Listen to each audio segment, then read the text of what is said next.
Hey, I want to invite you guys, if you've been listening to this podcast and enjoying this content and are passionate about protection, you should know that we have an entire library of all of the Protector Symposiums that we've ever done, hosted at protectornation.com. You can go there and you can download those and you can watch every Protector Symposium we've had to date there online, and you can learn protection tactics from some of the most elite trainers in the world from the comfort of your own home. I think you'll be surprised about how much content we actually have there. It's very, very, very reasonably priced, and you can upgrade your protection skills. Remember, protection is not all about the hard skills. 90% of it is all about the software, the programming, the way you see and move in the world to achieve a safer pattern of life. With that having been said, go to protectornation.com, join us there, and learn from the best of the best. Now, enjoy the show. Boom! What's up, you guys? Welcome to another podcast.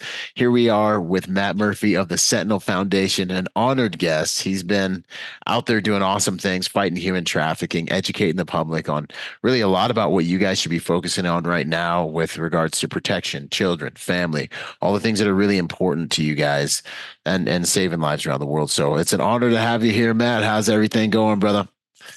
Brother, well, first off, it's an honor to finally get to do this with you, man. I've enjoyed all of our conversations we've had since, man. And yeah, things are great. I mean, things are chaos, lots of bad going on in the world, but I'm doing the best I can with it. Yep. No, and I think that is where most of us are right about now, man. I think a lot of kind of just America or just the average human is like, I honestly got the feeling today where I just felt like I was watching just a TV, like it's just like this is a simulation. Like I'm sitting there and I'm just like watching the news and they're supposedly prosecuting whoever. And I'm like, sure, whatever, dude. I'm just going to work out. I don't watch the news, but it's on in the gym when I'm in there. So I'm like, I like see what they're feeding like everyone else, 100%, man.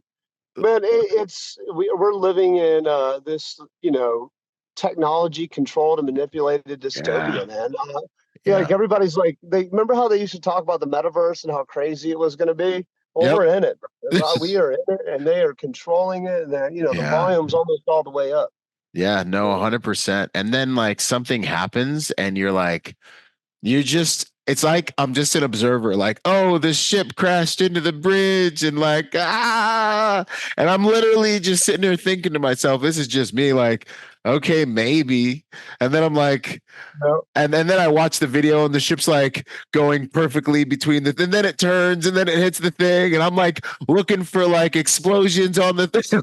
I'm like, you just don't know what to believe anymore, man. It's just, which is part of, kind of from what I've heard, is like part of the plan. They almost want you to get frozen into like a state of apathy, because you're like, I don't know what's going on actually.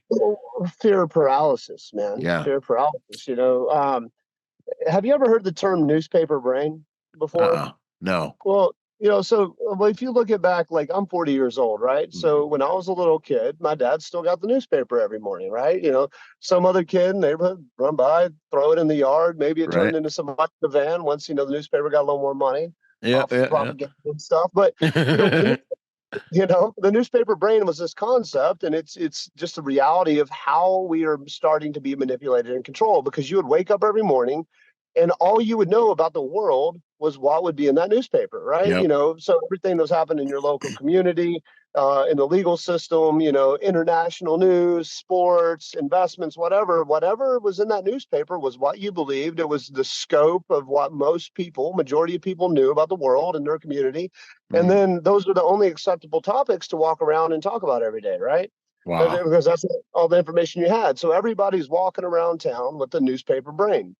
Well, then you add in cable news to that. And now the news is no longer local news, just kind of like the newspaper brain or the local news brain, that's socially acceptable to talk about, know about, and think about.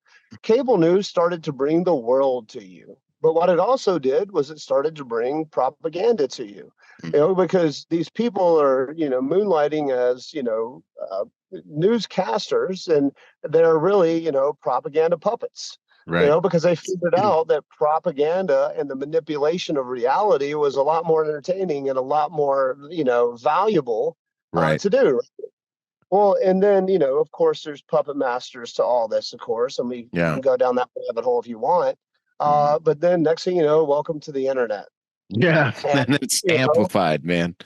yes, and now it's like newspaper brain on methamphetamines and, Yeah. freebasing cocaine or however you want Yeah. to. But man, now they're able to just completely manipulate your day, your Yeah. thoughts and your minds and your perspective, reality, and depending on how young someone gets on social media and onto the internet, they can mold their brain now. They can turn them in to the type of person they want to turn them into. They can make them believe whatever they want, become whatever they want, believe in they are whatever Mhm. they think they are, not what they're told they are, right? And Yeah. Yeah. you can start to destroy the individual. You can destroy their mindset, religion, view on the world, view on country, view on right, what's wrong, view on Yeah. truth, view on lies. You can manipulate everyone. And I mean, Yeah. 100%. But they accomplished so much. They accomplished so much as oh, far as infrastructure and even just mhm. just moving us down that line. For someone who's just listening to all this and they're like, like really? Like what would you say? I think one of the major questions in their mind, and you can touch this or not, or as much as you want, is why would the powers that be or the few companies that own all of these organizations, why would they Yes. want to do something like that? Why would they want to socially engineer us in these ways? Look at history. I think that's probably the Yeah. best way to start this off. If you look at humanity, the one thing that has been the constant variable that has not changed since the beginning of recorded history as we know it is us. We have not Mm. evolved. We have not changed. We human nature has stayed exactly the same, right? Mm. And because of that, we have done the same dumb shit over and over and over again. That's a really interesting And the answer. hamster wheel, man. So when you look at people, I like to look at it like this. If you look back at pretty much like all the communist takeovers, the American Revolution, the Civil War, Mm. here, then I guess that would probably be the closest thing that most Americans are well read on or maybe know about. Well, not anymore, I Some guess. things. Uh, Yeah, yeah. and then you go all the way back to the Roman times and the Hmm. destructions of empires and nations, the rise and fall of empires and nations. Hmm. It's just been this hamster wheel of how strong the empire got. It created the ability for men to be weak and dependent on the system and start to get away and lose, physical fitness, strength, masculinity, and all these kind of things because life was easy. You don't need to be masculine. You don't need to be strong. You don't need to be a protector. And providing turned into instead of like going out there and spearing Killing the something. deer, Yeah. and bringing it back home to your lady and letting her cook it. It turned into, well, now I just got to go out and make a bunch of money. Hmm. Now I don't have to be strong. I don't have to be masculine. I don't have to Hmm. protect my woman and do all these things. So you have so much society now that's been demasculinized, but it's not just American society or the Western world. This has just happened in a hamster wheel, right? Hmm. Comfort breeds complacency, complacency breeds weakness, weakness breeds chaos, Yep. right? Because strong men will prey on the weak, and it Hmm. just starts that cycle all over again. Hmm. And getting preyed on and oppressed makes men have to be strong and resilient and deal with things. And then one day they rise up and they fight and they overthrow their oppressor, and then they create the next utopia that turns into America and the decline of the downfall. And we're in this Hmm. hamster wheel. Yeah. You can speculate for days about all the external factors that control this, but it's exactly the same thing. It's the how humans react to their environment, Hmm. right? Yeah. And that hasn't changed. No, that's interesting.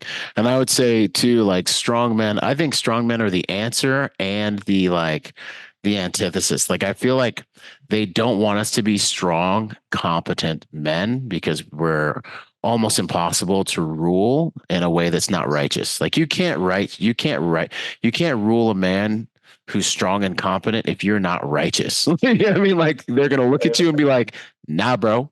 Like we're just not doing that here, and the quality of society is dictated by the quality of its men.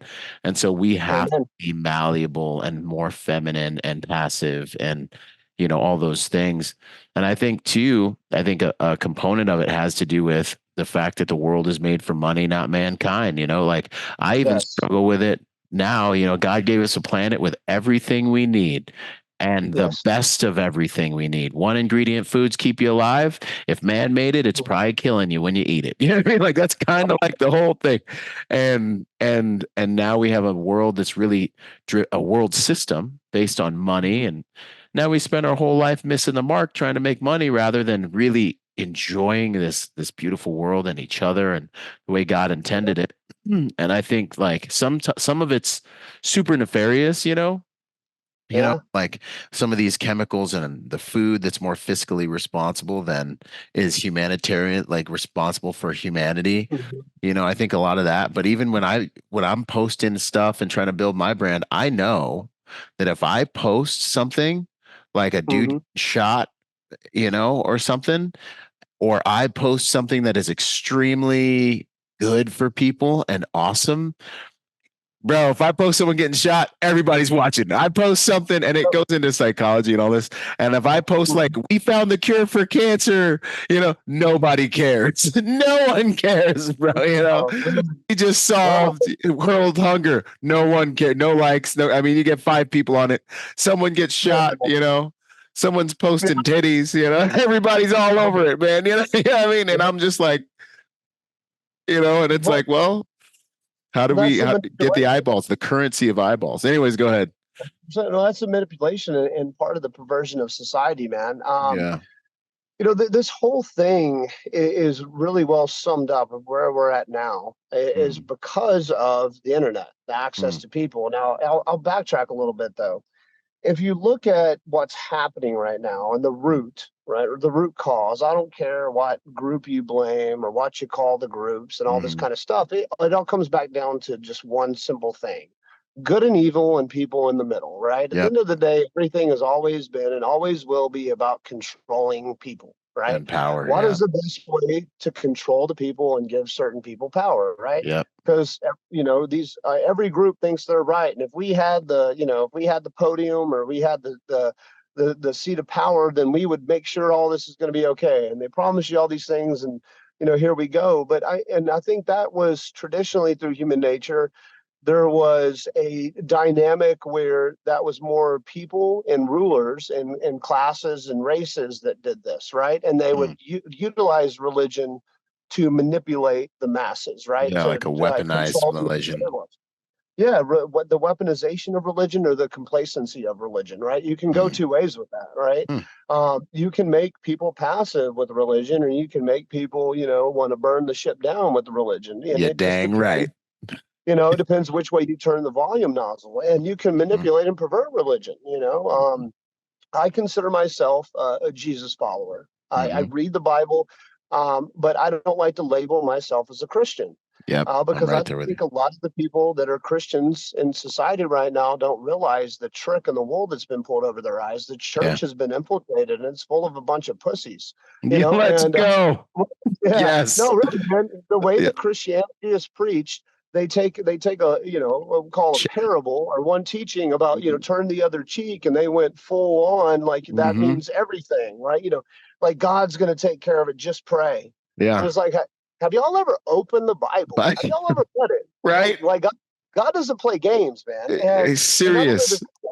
God doesn't play games, but God also gives you hands, he gives you a brain, and he gives you feet, and he tells Yep. you go out there and do my work. Yep. Right. And so doing his work is not, oh God, please do it for me. It's, hey God, Right. give me the strength, give me the power, give me the courage, and I'm gonna Yep. I'm gonna go wreck And the house if wisdom. I have to wreck house, or I'm Yep. gonna go protect if I have to protect, or I'm gonna Yep. love Yep. if and they preach love as it's just hugs, it's just Passive come to acceptance. Sunday, let's play some alternative music and dance on stage. Get them.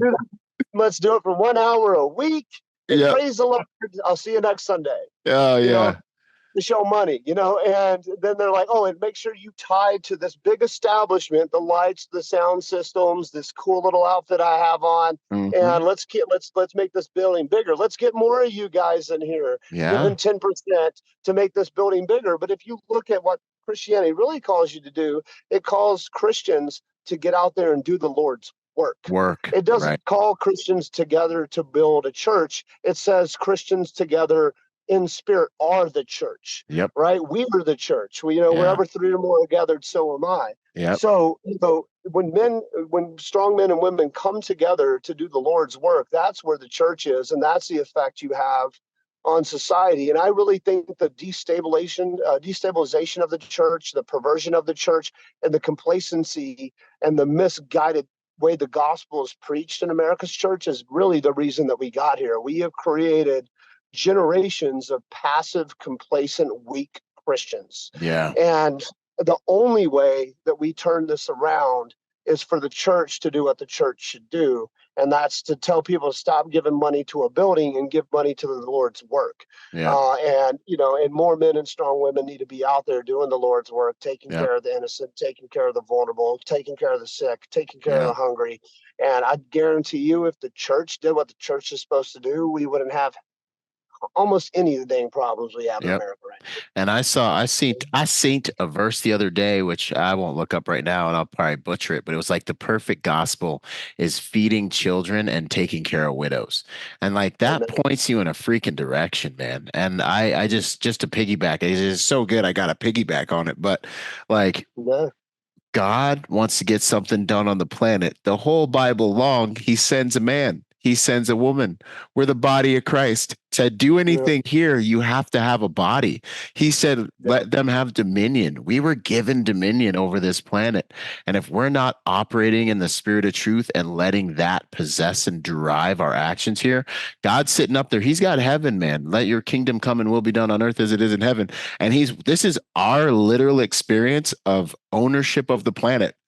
And that's what this war is about. It's we're actually coming full circle. It's Yeah. you driven by fear? Are you driven by faith? And these two, the kingdom of heaven, clashing with the world system based on how many Yes. humans are on either frequency, meeting in the middle. And Yep. like with what you're doing, and I agree with you. My mom was like hyper spiritual, super spiritual, gifted, lovely lady. I love her. But she was on the Mhm. pray all the time, Jesus will provide, which drove me to the opposite end of the spectrum. I'm gonna pray all the time, but I'm gonna work like he ain't coming. You know what I'm saying? Like whenever he finds me, I'm gonna be banged up and I'll be like, and I've seen it, man. I'll get to the 10-yard line and he'll deliver me, but I'll be jacked because I was training for that fight. Yeah. You're awesome. Thank you, brother. But if we were gonna fight, we were gonna fight good. You know what I mean? But and that's the way. And No. on and I think, if we have more men that start to embody that true meekness, which is just, you know, being able to use the sword, being competent, being strong enough to be workmen that needeth not be ashamed. And you can be you when you are walking in that and you know who your father is and you see the pattern of real biblical masculinity, you're the most loving, caring, vulnerable, like safest man, strong man to be around in the whole wide world, man. And I think it's awesome. So nah, man, I Brother, love what you're saying, dude. you were right. You were right, Ryan. That is well said, man. Oh, And thank you. that is the biggest struggle that I have in life right now, right? Is the battle of good versus evil, because Hmm. the more good you decide to do, the more evil comes at you, the more I'm the right there devil's with going to you, come, dog. the more the devil's going to come at your house, the more he's going to come Hmm. at you, the more he's going to come Hmm. at your relationship, your friendships, everything, Yeah. man. And so it's strengthening you as an individual. And Hmm. this journey was a tough one for me, man. I grew up in the Yeah. suburbs of Memphis, Tennessee. Yeah. I grew up really poor in the hood, but my Mm. mom married a doctor when I Oh. was 10, 11, 12, somewhere around there. Been blown up a lot. Yeah. Yeah. We both. So I went from the hood to Yeah. straight suburbs and like private Wow. school. So I showed up first day of freshman year with a gold chain on and my with my tie. ready to punch somebody in the face if they and they ain't never been punched in the face, so they're like, whoa, he actually tried to fight me. Anyway, sorry. Yeah, but man, it was an experience, man. It was a journey to where I was like, man, and I got made fun of so much for that because they're just like, Yeah. who is this kid, Yeah. And but and then I kind of just fully over time assimilated into that, upper middle class, white Christian America, right? Where Cozy. you go to church on Sunday and you just do all these things, and that are everybody's worried about what kind of car they drive, Mm-hmm. how much money their parents make, and Yep. that's your stat symbol and your ranking, and Mm-hmm. I hated it, and I hated it. So I go to college, hated it more, Yeah. and Yeah. Yeah. I joined the military. I was like, there's got to be more out there, Yeah. but because so I tried to join the military out of college the first time, and the recruiter didn't tell me there was a drug test at MEPS. I was like, Surprise. Yeah. I was like, oh, I just got to go in there, walk around, hearing tests, we're good. And so the last thing we did was, all right, you got to piss in a cup. And I'm like, so yeah, so of course I popped hot for marijuana, whatever, and Yeah. because we're in a war right now, we need you. I think I had to wait six months or a year, something like that, before I could come back. So I came back pot Yeah. free and passed the drug test, and then Heck went yeah. into that. But they wouldn't let me go into special forces with 18 X-ray contract because of my previous marijuana use, and they're like, you'll never get a security clearance. I'm like, huh? So anyways, I went to infantry, did a Mm-hmm. deployment to Iraq, and that's really when I went a full turn away from God. I And this was was like, whoa, Army, or this was Army, this Marine Corps? Army infantry, Okay. and first deployment was a 13-month tour in Sadr City, Iraq, right? Woohoo! That is a Oh hot yeah, time, boy. That's back in yeah, the yeah, day when we was getting it in. yeah. Oh yeah, yeah, and man, dude, I'll never forget, man. The first thing I saw of combat in real life, right? I never got to see, growing up in the hood. I had friends, parents who killed themselves. I never lost a friend because I was so young. It was just a Yeah. rough environment. But then I went to like full on, like private schools and Ford Mm. Broncos, and that kind of life. Yeah, So yeah, yeah. it was a wake up call. But we one of our pair platoons with us, we had this little JSS in Mm. Solder City, and it was just 3 platoons in this JSS in the middle of the city. And one of the platoons had gone out, and this 18-year-old kid got his head blown off by an EFP, right? Mm-hmm. And we got called to QRF it, and Yep. here I am picking up, Body parts, brain, man. body off Yeah. the street, and I'm like, This ain't a joke. This is and like, yeah, yeah, this is it's real. This ain't, yeah, this ain't play soldier stuff anymore, yeah, man, I just couldn't contemplate because he was, 18. He was a Mormon. He had never had sex, never even drinking a beer. It was like, man, he just got his head blown off in Iraq, and he had never got a piece of ass or drink a beer. And you're like, man, yeah, Lee, I'm wilding out, boy. yeah. Free. I'm like, dude, I don't know. And that just started this train of thought where I got away from God, man. Yeah, And when you don't have God with you or in you, and you're not reading the verse, and then you become a Green Beret and you do the other things that I did in government agencies, and yeah. a lot of the things that you do, becoming a killer, right? Without a righteous North Star. Framework. Yep. And that framework of what the responsibility. Now you got the Army values and all that other whatever. Yeah, yeah, yeah. Or Yeah, just next page, next page. Where's my gun? yeah, yeah. There you go. All right, let's go mess them. Let's go get Yeah, them. let's eat them. But when you don't have that righteous North Star, right? You don't have Jesus in your heart. When you're not living by the Word, living for God, the evil that you do, and it becomes you. Yep. You start to get perverted inside, man. So I messed up a marriage. I became a womanizer. I Mhm. was just a drunk, partying, just trying to enjoy every part of life that you Yep. could. And that was a train wreck that went on for a long time, man. Mm-hmm. I just didn't know who I was. The way that I coped with who I became, right, and the Mm-hmm. things that I did was to drink and have sex with as many random women as I could. Yep. I was in a bad place, man. Mm-hmm. And you don't really understand. And there's two types of SF guys. There's guys like me, and there's guys that carry their Bible, right? Yep.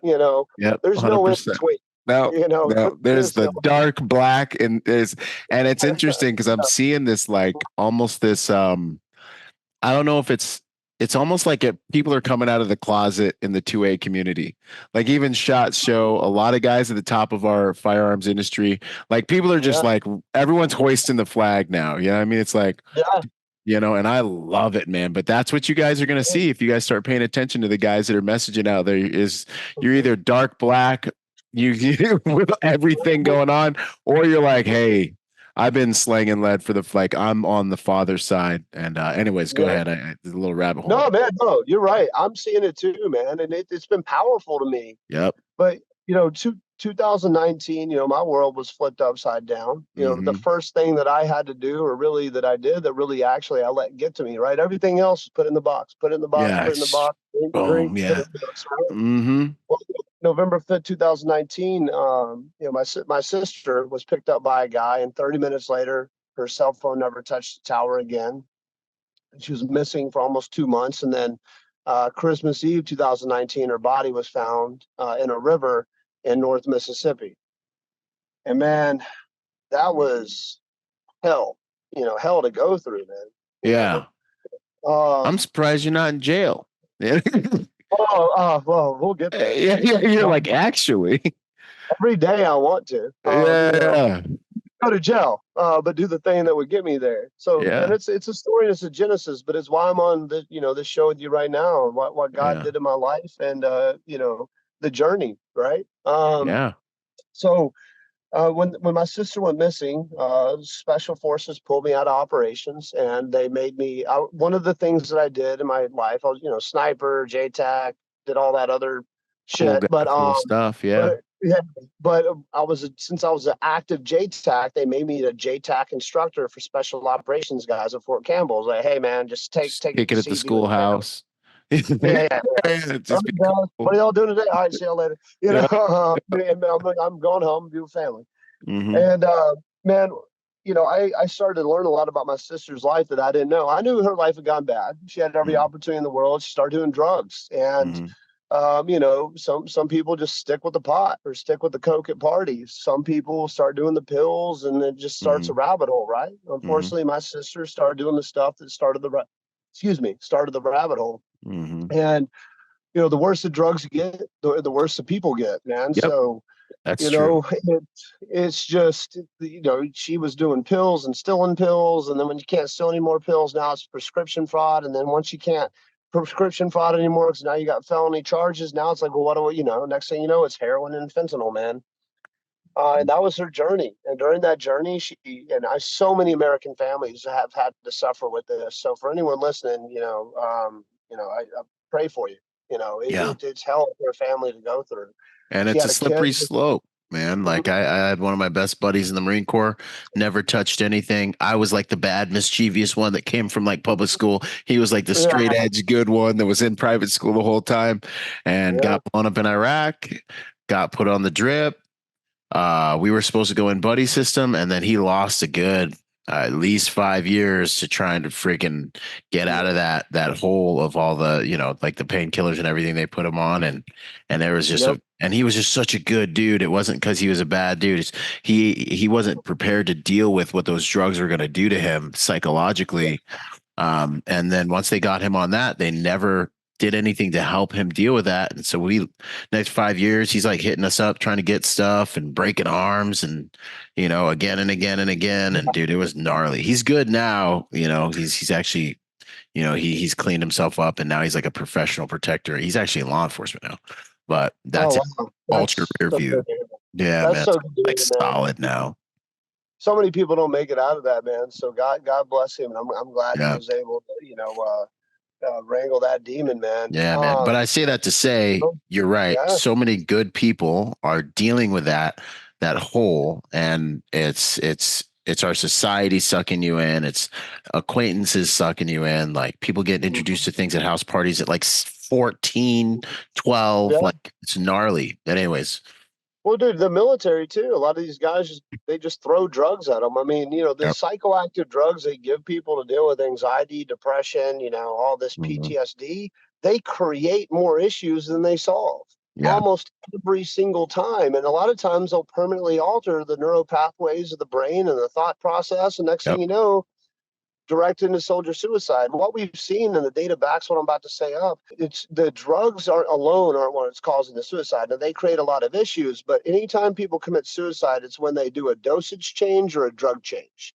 Hmm. Within that 1 to 2 week window, right after a dosage change or a drug type change, Hmm. is when guys are killing themselves because Really they just keep trying to deal with their problems with drugs instead of get to the Jesus, roots. working out, community, brotherhood, service, work. And I hate to say it, but this is a call to action for a lot of guys. Like, cut the Yep. shit. The one was me. Everybody's against me. Yep. So you got to take some. You got to look at you. You got to look at yourself in the mirror and get your shit together. Because I've Yep. been there too. Yep, we all been there, man. Find out, You know? freaking find your Mhm. new fight, dig into Yeah. that fight, and remember who you are. I mean, the stuff we did in the military. I wrote a book about it called Finding Meaning After the Military.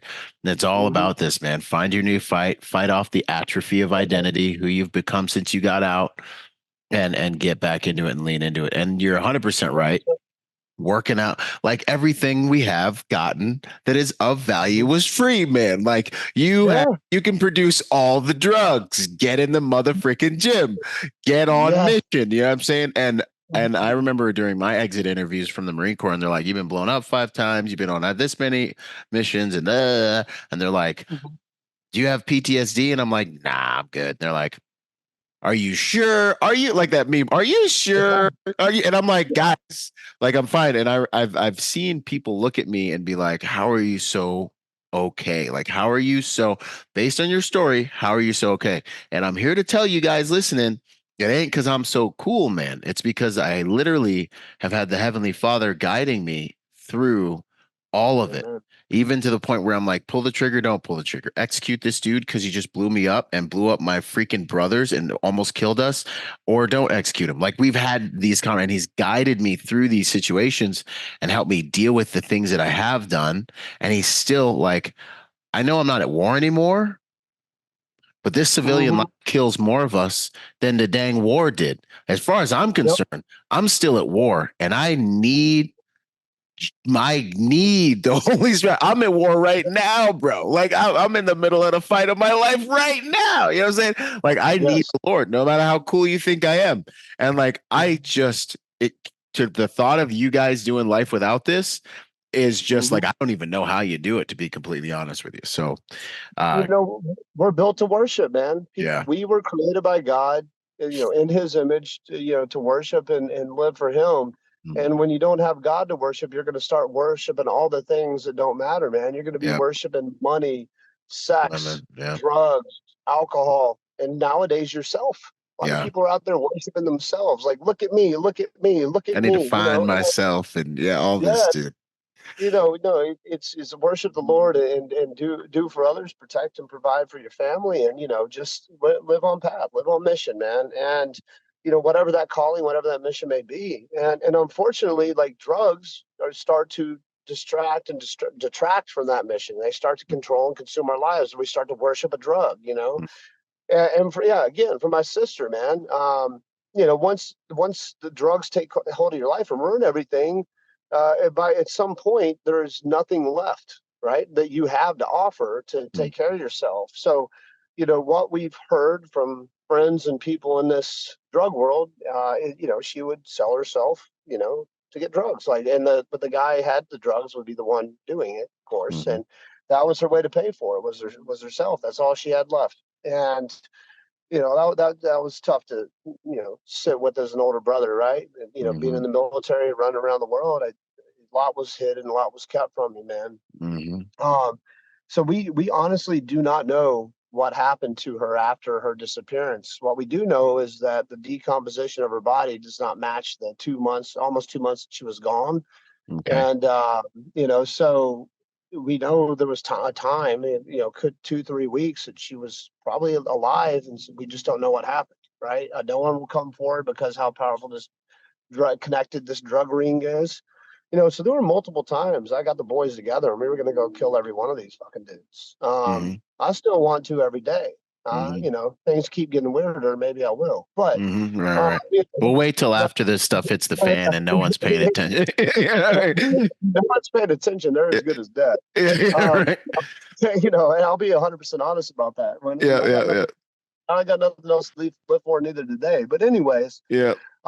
my point is, man, is I I I went in a dark place after I lost my sister because Mm-hmm. now I'm mourning her, wishing I could do something, beating myself up because I couldn't do anything to help her, find her, save her. Here I am, a Green Beret, all these other things. Yeah, I can't even find and help my own sister here in the States, and I perceive the cops as not caring, not doing anything. yeah, Right?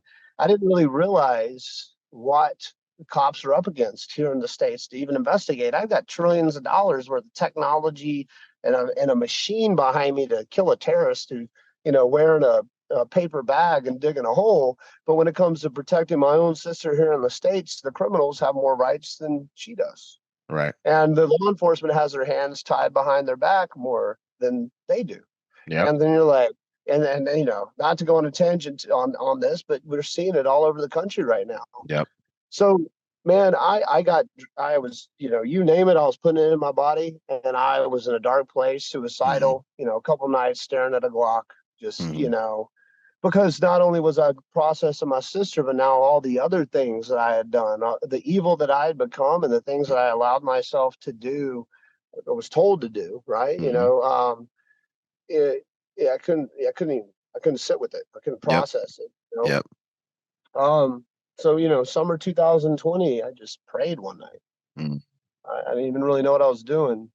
Just praying, and I just kept praying. Now I didn't get better overnight, Yep, yep, yep. not, this has been a journey, but I started praying. I started seeking the Lord. Then I started Googling human trafficking and child exploitation. Yeah, And then I saw the charities were doing something to fight it.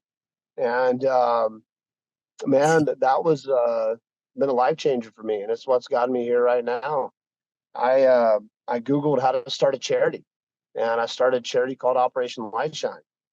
And I was going to do some vigilante stuff, man. We were going to get the boys and get some intel analysts and hackers, targeters, whatever. We were going to go find bad guys and get them, save yep. kids. That was Sweet. the mission.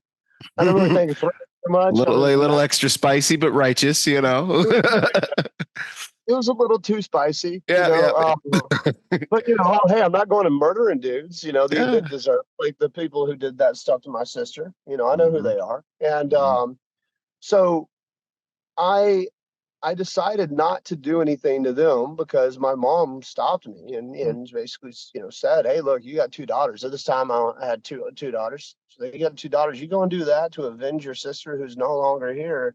You're not going to be able to raise and protect your daughters. Yep. You know. I think God puts those people in our lives as like a Mhm. parachute to keep us from going off Yeah. the rails. There's been a couple Well, times where I'm like, "Oh, we can fix this," and then I'm running the right, cost yeah. benefit analysis, and I'm like, "I don't want anyone else raising my kids," and da da da da I da. know, Like, right? I could change this guy's. Oh, man. No, he just won't show up in court. Like it'll be fine. You know, Yeah, like exactly. oh Because you look at your children and you love them so much, and you want to do everything you can for them, protect them. You give your life for them, right? yeah, Somebody hurt my daughter. That's a different story. See, I'll see you in hell, buddy. yeah, Uh, you yeah, know, yeah, what else? I see you yeah, in heaven. But yeah, that's yeah. but the problem with it is like I it's not the problem, it's the gift. The problem is the wrestle, right? Right, right. With and you see all these bad things happening to other people's children. Where you can't even really fathom that someone could hurt a Could even child or do that. traffic a child or Yeah, molest and rape a child, yeah, and much less do it to their own children a lot of times. And it's yeah. just like, man, all I want to do is put you in a wood chipper, Yeah, man, like 100%. you want to, right? And I got to be very clear. That's what I want to do. I Right, think I don't think it's a bad thing to say. If I hear someone's hurting a child, all I want to do is just end them in the right. worst way possible, right? Yep. But you know that you can't do that because we live in a Right. country of systems and laws, right? Right. And everyone has the Constitution and right and the right to a trial by a jury if they get there, right? Yep. So one of my buddies was a Homeland Security agent, and this is what changed the course of my life. He heard about what I was doing, and he's like, "Matt, you should probably talk to somebody," you know, because Yeah. it's a little illegal, man. I'm like, Yeah. okay. Yeah. Exactly. A little squiggly, but we're here. So I met with a couple people, and then they called me into the Homeland Security office here in Nashville, Tennessee.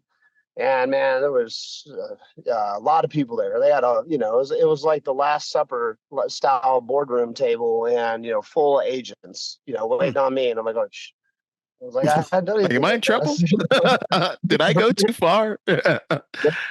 Well, and we had a conversation, told them everything I was going to do, and they looked at me like, hey, we'll have to arrest you, we'll go to jail, all this, and if you do that. Yeah. Well, and then looked up, said a little prayer, just looked at him and I told him, like, hey, you tell me, Yeah. how can me, who I am as a person, what I'm trying to do, how Um, can that help. change, to help other people, right? So they told me that if you do everything that you're doing, building the intel, the team, task force kind of thing, and put that behind law enforcement, then you can Hmm. save some kids. So that day, they agreed to partner with me if I could get the money, right, to get this thing done, right? And that's always a big if. Yeah, yeah. So, a week, two later, one of my buddies is a country singer. I'm at a music video shoot talking about what I'm, trying to do. And this girl goes, hey, you need to talk to Tim Tebow. And I'm like, well, okay. Oh, yeah, I'll call Tim, Yeah, right. Yeah, I'm saying I'll send him a yeah, text message. yeah, yeah, yeah. And she's like, no, I'm serious. I'm buddies with him. I'll set up a meeting for y'all. So I was like, all right. And sure enough, like a week later, they call me. And Mm, our Steve Window, the president of the Tim Tebow Foundation, calls me. And wow. he's like, hey, Tim, love to meet you. Heard about what you're doing. Sorry for your sister's loss, all that. So I flew down to Florida. This was when Tim was trying to become a tight end, right? Okay. And he's trying to become a tight end for the Jacksonville Jaguars. I think we all know how that went. It was all Right. over the news. Right. So Right. he had just finished practice, been there for 12 hours, and he came to meet me at like 5:30 at a restaurant in town. He stayed with me till almost 11 o'clock. They closed the restaurant and left us in this meeting room talking about what I'm going to do. So he's like, "Hey, I love it. Let's start to get to know each other and see what we can do together." Oh. Um, so yeah, so man, it was pretty cool, and Hmm. um, I forget how much later. It was a month or two after that. The Afghanistan pullout was about to happen. Right, they're Okay. about to, everyone's talking about that it's coming. So Hmm. I'm at Tim's house, hanging out with him and his wife Demi, and talking, getting to know each other. Um, it was funny, man, because I was nervous. Not because I'm not really worried about celebrity, but I'm like, oh Hmm. man, I'm about to meet Miss Universe. Oh yeah. And yeah, and I was like kind of nervous, and I was like, all right, I got be polite, all what stuff. Yeah. And she comes and opens the door, and all these dogs come running up to me, and one of them pees on the floor. Huh. So and then she's like, "Oh, don't worry about that." And she runs and gets some paper towels and she's cleaning up the dog pee. And I'm like, "Oh, all right, that was a good icebreaker. She's a normal person." Yeah. Yeah. Yeah. We're here. It's cool. We're good. Yeah. But man, that was funny. I always like to tell that story because it's like Heck yeah. they're some of the best people, man. They got hearts of Good gold. They man. do so much good with people around the world. But I'm sitting there with and I get a text asking me if I can get 73 Christians onto a plane and get them flown out of Afghanistan. Um, because I did all the other things that you did in life, right? And Yeah. had ability to do that in certain ways.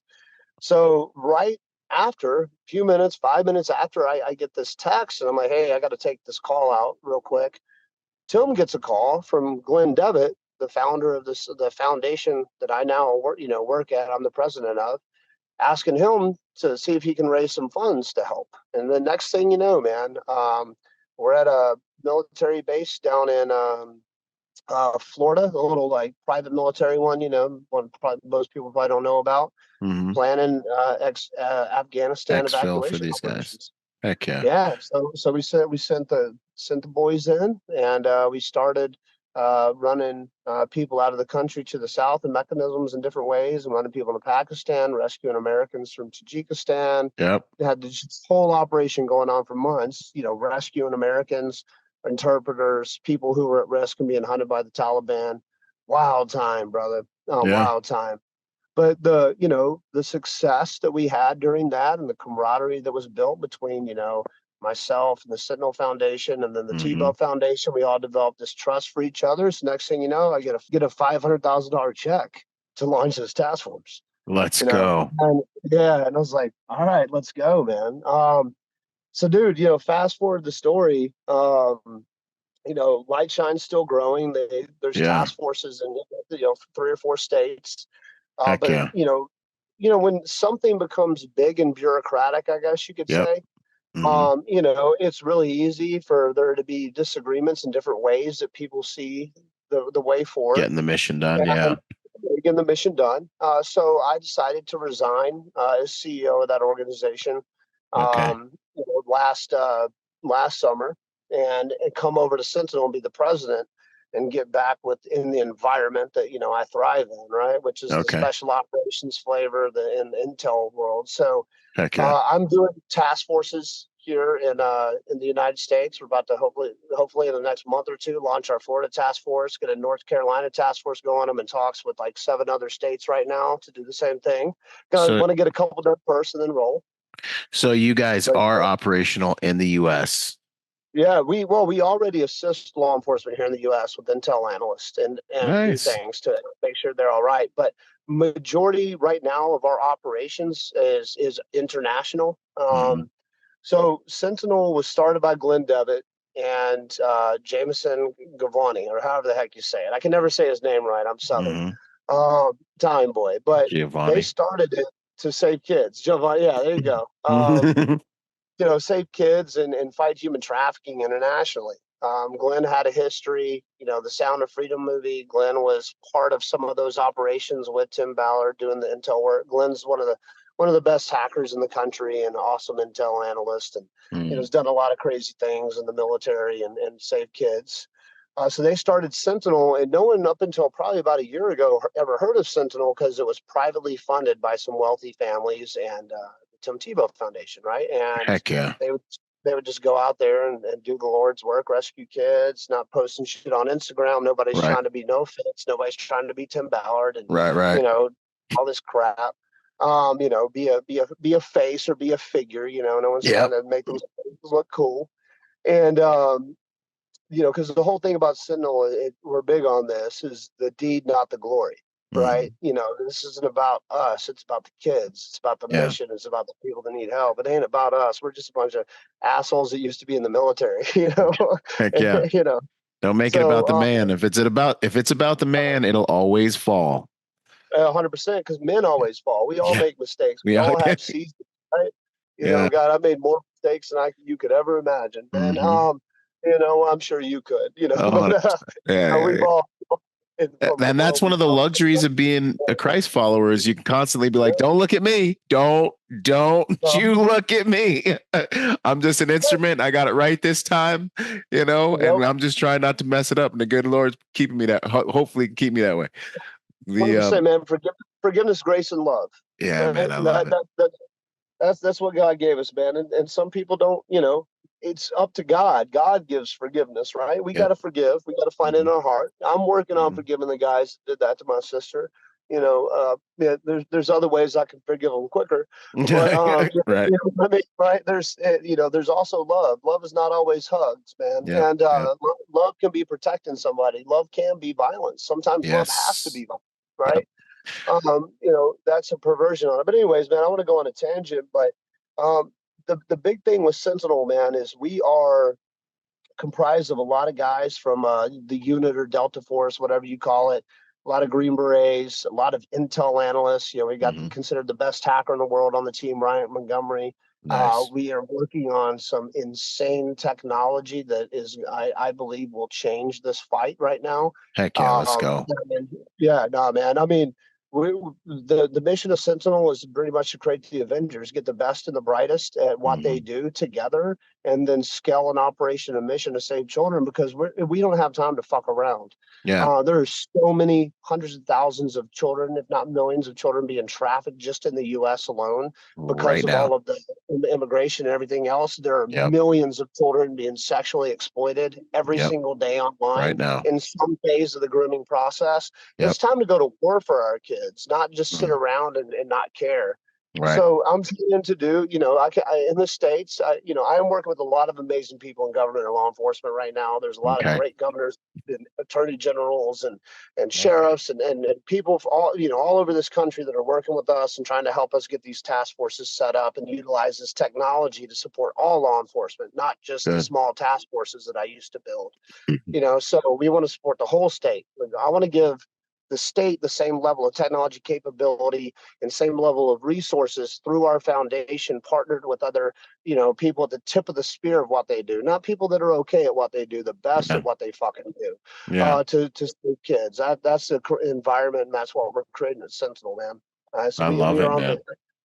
I pinch myself some days when I realize who I'm on the phone with and who's Yeah. willing to come help us on, whether it's AI or targeting or intel Yeah. work. I'm like, dude, our team could take down a nation, I think, at this point. That You and know, that's well, and they um, have, like that's good stuff, well, man. literally, Exactly. No, uh, that's awesome. And that's who we need out there, man, whipping it on. I mean, evil is yeah, strong, and it it's is. quite a machine, man. I one of the things that was kind of upsetting to me was working with one of these monster organizations, and they were kind of bringing me in to help with just the training because I have that school. I got one of the top executive protection schools in the game, and they were like, "Hey, we could do some stuff." And I was like, "Yeah, let's do some stuff." And then I saw some operations and it went well, and some kids were recovered, and that was cool. And then I was Mhm, asking them, I'm like, "Why are we going overseas with all our assets?" And mhm, like we're the biggest devourer of children in the world, like, and yes. so and maybe you can speak to it a little bit, but they were just kind of like the US is kind of like a no-fly zone for us. We ran into some serious red tape, and we were told basically we've got the US's support overseas, but inside the US, it's covered. It's being taken care of. And I was kind of It like, is not. hmm, are It you is sure? not. Sure. I was like, Yeah, so that didn't sit well with me. So I kind of was like, I don't know if I can touch this, but I don't know. Like, is that just an yeah. excuse? Is that like follow the money? What is that? I mean, all Thing? of the above, man. I'll Yeah. lay it on you straight. I don't sugarcoat things when it comes to this, because we are out of time to sugarcoat and dance Yeah. around and be politically Yeah. correct about the problem. The problem is, one, we are the wealthiest nation in the world, right? We have the most money. So where the most money is, usually the love of money is the root of all evil. The most Yep. corrupt people are. You can utilize money to exploit and take advantage of people and get anything that you want, and people do. Evil Hmm. people do a lot of things. Yep. So there's multiple levels of this problem Layers. here in the Yeah. U.S. It's a very layered, incestuous problem. It Yeah. really starts at the top about how we are governed, right? Hmm. And how we legislate. Mm. There's a lot of systems in our country that are fractured and not working. And you have a lot of good people fighting to fix it. And then you have a whole lot more people, in my opinion, just complacent in it and just go through the motions for the paycheck, right? Dang. So, depending on who is in charge of X organization, X committee, X party, X state, X city, can really dictate, what they care about and what they do. Hmm. So, legislation wise, to protect our children is an issue. Really, the before we get into that though, really the biggest issue that we face right now is the collision of technology and humanity. Right? Mm. We have all been blindsided by this, and I really need parents, people who want to be parents. If you are listening, if you haven't listened to anything that I've said on this podcast, I need you to listen to this. For this This one is just thing. yeah, this is the damn truth. Thank you so much. Technology is destroying our children. Mm. It's destroying. And it's just, we are in the largest public health crisis in American history because of technology. And I'm going to tell you why. This is where it all starts. We as parents, most of us, I'm 40 years old. I don't know how old you are, man, but 38. Yeah, I'm right okay. behind you. We grew up right in the same world, man. Yep. When we were kids, The only way something outside of our parents or a coach or let's say like a Sunday school teacher got to our or a kids. person could access us, could influence, could talk to us was whether it was through the radio or through the television, right? Mm-hmm. And parents, when we were kids, would say, "You're not listening to that station. You're not listening to that artist. You're not listening to that music," and they could control that. They could stop Mm-hmm. you from being able to do it. You see that CD? Trash. You know, I had to channel. hide my Snoop Dogg tapes under my bed like bad report cards, man. You know what I'm saying? Oh yeah, oh yeah, man, dude. Yeah, I had to hide it too. I remember my parents were divorced. My dad bought me the first Green Day CD called Yeah. Dookie, I think it was, and Yeah, then my yeah, mom yeah. hated that stuff, and so I had to hide that under the bed for a while. But yeah, man. But the parents had the ability to control. They were being Yeah. parents, so they were protecting us. They were doing what they Mhm. thought was right to protect us and raise us because they knew our minds and our at the maturity level and the age that we were not ready for Yeah. this stuff, right? And they were more worried about The Simpsons and Beavis and Butthead and MTV and and rap music or rock music and all kinds of different stuff. And they could control the funnels and the nozzles and who and what had access to you. They could protect you, Right. right? And Yeah. they did. Yeah. Most parents did. And so because of that, we were for the most part introduced to things and allowed to Mhm. experience things because we were parented when we were ready for it. We Right. Our parents just made sure we had the maturity, the The foundation level. software. There you go. We were ready to interact with that. And we had that moral foundation or that educational foundation, logical foundation to be able to say, hey, that's right, that's wrong. Okay, that's good and that's bad. Now, did we Yeah. Of still make mistakes? Of course that we course. did, but parents were able to instill a moral compass in us because no one else had access to us. No one Right. else could pervert our mind, our thought, our intention, our views, our religion, our Right. morals, our values. No one could do that Hmm. because our parents spent the time with us. They raised us Yeah. and they controlled what we had access to. Well, back in the day, you're Yeah. 100% correct because I remember, I mean, my parents were checking in on what movies I was watching at friends' houses. I was hiding my Snoop Dogg and Eminem stuff underneath the bed, you know what I'm saying? Yeah. It was highly monitored. And the first porn I ever saw was at a buddy's house on a little crumpled up like we found the dad's stash and we Mhm. were like looking in there and I remember one of my buddies had like a piece of a Playboy once that he that he brought and we were all passing it around and we were trying to see the titties through the screen, you know what I'm saying? Channel 63 where I grew up. Yeah, I still remember that channel. Yep. Yeah, man. Every Hmm. once in a while, you get a full shot, and you're like, yeah, Yeah. everybody, it's just like, Hmm. but man, oh gosh, the good old days, right? Hmm. But we still had it. We still were exposed to some things, man. And so you see what's happening now with technology. Fast forward to today's day and age, man. Kids are growing up utilizing technology as before they're 1 year old now, Yeah. and parents are letting them start to watch these educational baby videos. Hold the iPhones, hold the cell phones. They can start to interact with the technological world at such a young age. Well, they start playing video games, kids friendly video games, and all these things, at very young ages now, as early, 2, 3 years old on iPads and iPhones, and we're letting them just sit there and mindlessly watch things. So they shut up or they're quiet or so that we can be on our phones. And I'm speaking of majorities here for this country, and then parents will the light bulb will start to go off at the end of this. So they start to get so accustomed to utilizing technology and they start to become complacent and they start to get to where they need this constant entertainment and stimulation, right? That's what's creating Interface. all this ADD and ADHD and all these psychological issues that kids are Hmm. facing. It's all stemming from this early access to technology and then the early access to things that they're not ready for, man. So Hmm. what we're seeing right now is children are spending on average 10 to 12 hours a day utilizing technology, right? Okay. And if they use that in school, it can be up to about 18 hours a day. It's You know, aggressive. think about that. Kids aren't writing papers anymore; they're typing them. Kids aren't, reading books as much anymore. They're reading or learning from a screen, and then Man, they're and go ahead. this is This is if the premise of going to a building and sitting down in school was even ever correct in the dang first place. You know what I mean?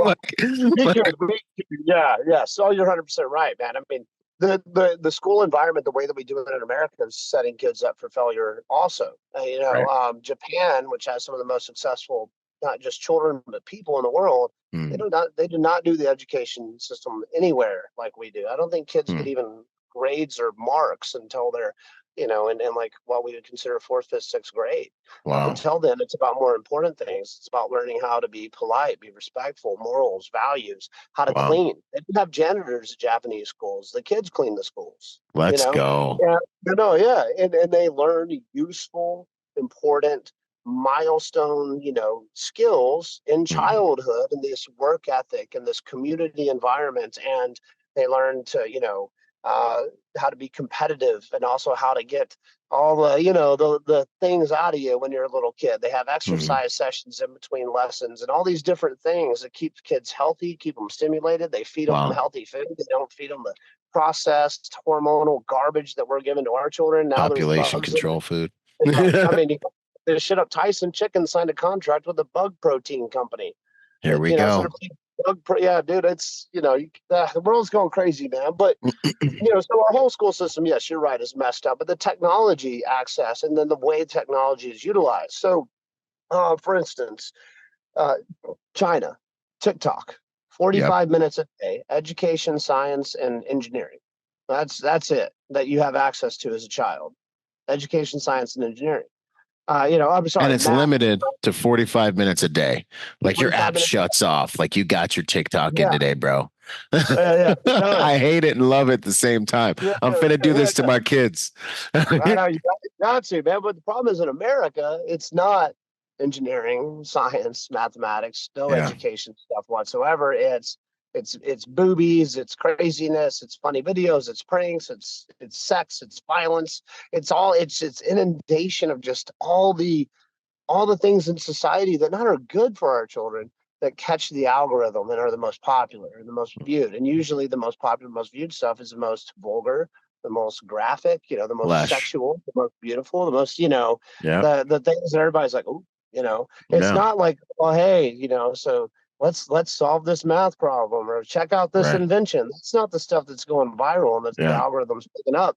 But even more than that, and we've proven this in a lot of different ways, the algorithm with artificial intelligence can tell when a child is utilizing a phone, even if it's the adult's phone, and can steer the information. Because you got to remember, there's a camera and there's a behavior model and a mapping process of how the phone or the app is interacted with that determines who's using it and what to show you, right? Yeah.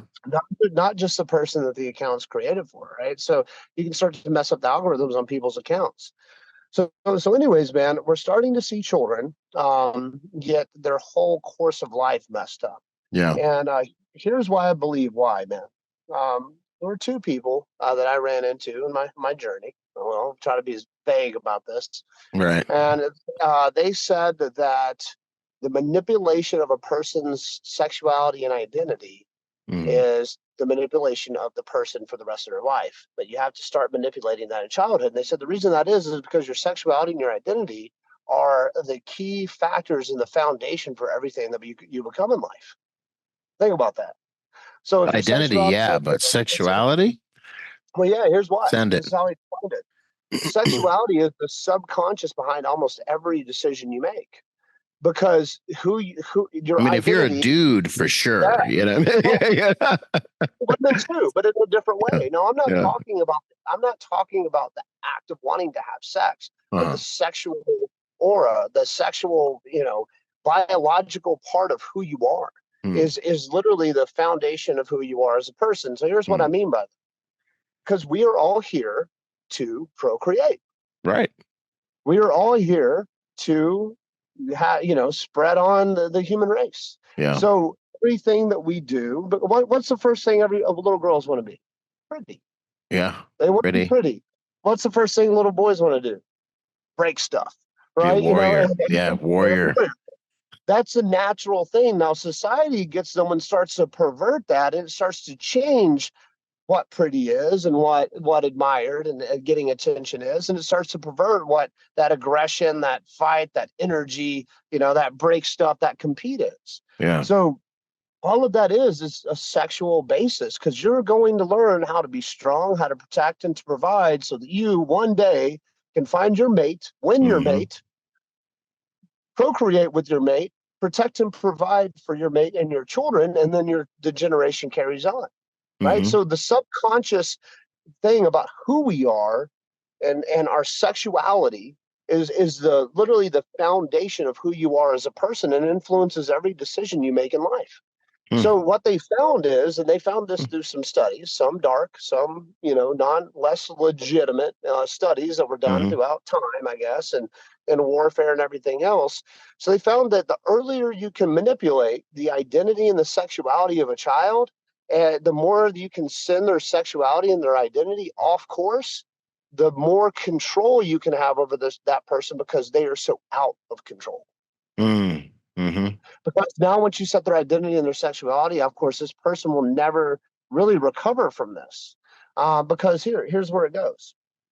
So And I the mean, dudes know uh, this when you're picking up on chicks, when you're hunting, and you find that chick that's got the daddy issues and you're talking with her and you're seeing all how she's all like, you already, yeah. so you instantly know you're like, gotcha. I just got to make you want to do this. And Well, I hate to say this, yeah, with the sex outside of marriage, the fun, crazy, wild. Oh my yeah, God, did she just do that sex? It's yeah, always a girl whose daddy didn't love her.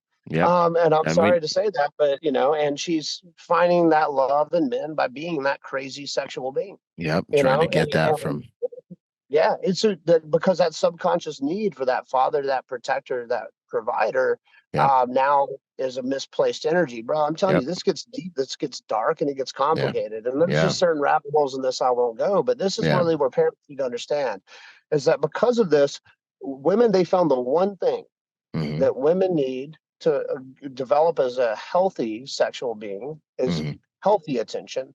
To develop as an unhealthy sexual being, negative Unhealthy intention, sexual attention. Yeah. sexual attention, right? So, what's the first thing that little girls see as they start to utilize media and the internet and social media? Titties. Beautiful Yeah, women, just naked yeah, women. Yeah. Like, women and beautiful women, hmm, women sexualizing themselves, yeah. right? I mean, Because what? Yeah, sorry, it's to the point where even like, I mean, I was playing around with some dolls the other day and I was like, I was looking at this Barbie and I was like, you know what, Barbie? I think you gotta go. Like, I was sitting there looking at Barbie and I was like, you're kind of hot. And I just yeah, don't think my kid needs to play with no hot little Barbie. You know what I'm saying? oh yeah, I was like, I need some chubby, cute, wholesome babies running around here. I don't need no freaking stripper Barbies. Like, we ain't doing this. yeah. They try to start dressing like, and they start to emulate that, Yep. right? So little girls are fed, and we've proven this, by Mhm. social media, the algorithms and the AI that controls it, and it maps out who's on the phone and what they're interested in, right? Or what they want them to think they're interested in, so they can make them. They Mhm. start to feed them other girls who are sexualizing themselves. Mhm. And then they start to see pretty girls, beautiful girls. And what they start to see is this attention, this Mhm. need, inherent need for attention, starts to get filled with likes, clicks, follows, comments, and that words of affirmation, right? And the messages: "You're Mhm. so beautiful. You're so pretty. Mhm. Can I see this? Can I see that? Can you do this? Can you do that?" And they start to see the older girls, as the algorithm feeds them to them, doing this and doing that. So we're seeing little girls wear makeup, sexualize themselves, and dress a certain way at, like, I don't know, 8, 9, 10 now, Mhm. because they're seeing the big girls do it, and they're getting on social media. Their parents are letting them on And so much earlier. even Well, boob here's what I'll jobs are say: starting off earlier too, man. I've seen some of the high little school. rich kids I be hanging out with. These chicks go and get boob jobs. I'm like, Yeah. We got to can't. make our daughter competitive. We got to give her the ability to be an influencer and be viewed and be beautiful and be pretty, to be accepted in this world. Parents are the problem here, not the Yeah. kids. Yep. So, well, and then what's out there. So then you start to see their need for attention get filled with an addiction, and the dopamine hits of attention and all of the things that happen to them on social media to create that dopamine hit is stronger than heroin. So Yep. now little girls are And starting to grow up online, right? And little boys are growing up online. I'll get to that in a second. They're getting fed all this attention, and it's constantly coming from older and older and older men as they start to age, right? There's no filter on social media between, chubby Bob sitting behind his computer in his mom's basement and your 10-year-old daughter who's Yep. dancing like Britney Spears in a skimpy outfit for a 10-year-old. Yep. There's no filter that tells Bob she's 10 or tells her that Bob that's 45 is watching it, following her, and clicking on every video and saving them that Yeah. she does. And if Right? you So, think as a parent, you're going to just come in here and tell them it's not right, and somehow your guidance is going to have a larger dopamine hit than yeah. all of society, all TV, Mhm. all the. And I mean, I remember when I started getting my master's in psychology and I picked up my cell phone afterwards, I was Mhm. like this is the first lesson, operant conditioning and classical conditioning. This thing, Yes. I mean, this is the ultimate conditioning device. The ding, So, the vibration, the dopamine hit. Like you boom, done. you don't have the software to like if you don't understand Mhm. what's happening Yeah. to you as you watch this relationship with this thing, you simply Yeah. are completely vulnerable. And not to mention 100%. you have an underdeveloped, still developing little human mind. You don't stand a chance. 100%. No, and this is their psychology, and then there's dark manipulations, warfare psychology, right? And Mm, that's what I'm talking about. The studies mm, they did to get to this conclusion for the mm. destruction and demoralization of societies generationally, Let's right? go. Yeah. Yeah. So that attention, and you can create this in multiple different ways, but social media and these phones give you the Mm. ability to full-time manipulate the environment of who a person is. And as long as you can Wow. start to pervert their attention, you pervert their sexuality. So we're seeing girls start to sexualize themselves before they've ever had sex, ever been touched, ever touched another person, sexualize themselves online digitally and individually Hmm. before they've ever even kissed a boy Mm. or held a boy's hand. And they're Mm. not going to holding little boys' hands and kissing little boys anymore. And here's why: because they're getting everything they need, that attention sexually online. So everything they do now is online. Mm. Everything they do now, their friendships, their relationships, their interests, their games, their hobbies, or whatever, it's all online. These kids will be online with each other. So now we're seeing, because kids are getting conditioned to be sexualized so much younger, they're learning about sex. They're learning about anal and blowjobs in kindergarten in a lot of states in this country. They're being taught it's okay, it's normal. Planned Parenthood has a program that's nationwide now in all public schools, teaching little girls that virginity is a social construct and basically a oppression of the patriarchy. So that losing your virginity is your freedom. Planned Parenthood. And if you Kind love your kids, of, mm-hmm, I feel like as a man, just a really quick piggyback on that. mm-hmm, I feel like as a yeah, man, we have to provide and we have to protect. And there's like these non-negotiables. Like one of the hugest, mm-hmm, most beautiful milestones is being able to get your wife out of, like, I call it rescuing her from the slave trade. That's what I talked about. Like, why are you doing this? I don't want my wife to have to go to work anymore. I want her to be able to focus on our home and not I be out would. there. And that's like one of the Uh, things that I feel every man should be working for. Like I want to buy my wife's freedom and provide enough for her to be in the house. And then the second one now just seems like there ain't no way around it. It's making yep. it so your dang kids don't got to go to those institutions and go to schools. It's like if I'm a Or good have, man, or I'm just have that damn device in their hand. No yeah, man. child should have a phone or an iPad in their hand. You cannot give me one damn good reason they should. They're people, not robots. Mm-hmm. There's no reason, Yeah. right? So it's a tool that we utilize now. If we feel that we're growing, and I'll get to this in a minute. I'll digress for a second. Yeah. So Yeah. little girls are getting destroyed. They're who they are. Their humanity is getting Right. destroyed. I'll get to it. Little boys, what's the first thing little boys do? They fight and they look at boobs. Yep. Even before you can even, go through puberty and a boner, you fight 100%. and you're looking at boobs and butts. That's, like, Boobies, yeah, man. You're getting your milk from them boobies, you know what I'm saying? And then you're like, wow, what's up? No, that's of course. let's go. Let's Yep. go. Mm-hmm. So that's where you're at right now. Here's where it goes with boys, man. Boys, are going to do anything they can to see it. Yeah. Even before they can do anything with it or about it, they're going to Yeah. do anything they can to see it. And we talked about that a little bit. We alluded to that earlier. Mm-hmm. We're finding little boys that are addicted to pornography at 5, 6 years old. That's a Think about that. failure. What's the first thing that happens if you type in boobs, vagina, butt, whatever? Yeah, you're flooded. Links to Pornhub, links to Yep. porn. Yeah. All right. Now, think about this, right? I used to, as a 13, 14-year-old boy, you could I'm going to be a little graphic just because I'm sure the audience can appreciate this. And who Yeah. listen, like you could rub one out to a J.C. Penney catalog that came in because Back it's in a the high. day, boy, your mom Victoria's Secret catalogs coming in. Long bathroom sessions. It's puberty, man. This There you happened. go. But you're not. It's just every boy does it. Every parent's had to deal with it. But Yep, get yep. over yourselves if this offends you, right? Well, and so if and that's where you start, right? But you're not desensitizing yourself to femininity or what a Yeah. woman or a woman's beauty, right? You're not watching And then just maybe hardcore you want it porno. more. Yeah, and something horrible happened to them, and destroying and desensitizing with the beauty of a woman and the necessary intimacy there. So what's happening is instead of us seeing boobies and lingerie and maybe a titty that pops through on the Mm-hmm. on the On the channel scribbly 60, screen, yeah. these kids are getting gangbangs, hard pornography, all kinds of fetishes. They're going down rabbit holes because they're still inherently attracted to this, Right. naturally attracted to this, but they can't do anything about it. What we're seeing is kids by the time they should be able to get a boner can't Wow. because it's so desensitized to the very thing, the woman, the beauty, the femininity, the sexuality of a woman. They're so desensitized to that they don't even get hard anymore. We're seeing Viagra prescribed to teenagers so that they can get erections. That's This is aggressive. we are headed into, we're destroying humanity. So these boys are getting addicted to pornography. So here's the thing: women need attention. And in Mm-hmm. the natural world, if we let's go back to when we were growing up, the human domain, the healthy Mm-hmm. human domain to grow up, girls were called pretty. And then boys are all rough and around the edges. And we start Yep. to notice one day, well, little Susie's kind of pretty over there. I don't know, I feel a way when I look at her. I mean, we're getting a Yeah. little light and fluffier. I don't know. I don't know what this is. I don't like it, And then, Mm-hmm. but then eventually you tell your friend you think little Susie's cute, and then her friend tells your friend that she thinks you're cute too. And then you Mm-hmm. tell, you go through the whole thing. And like next thing you know, you got a girlfriend on the playground kind of thing, right? What's Next thing up? you We're know, yeah. Next holding thing the you know, hands. yeah, on hand.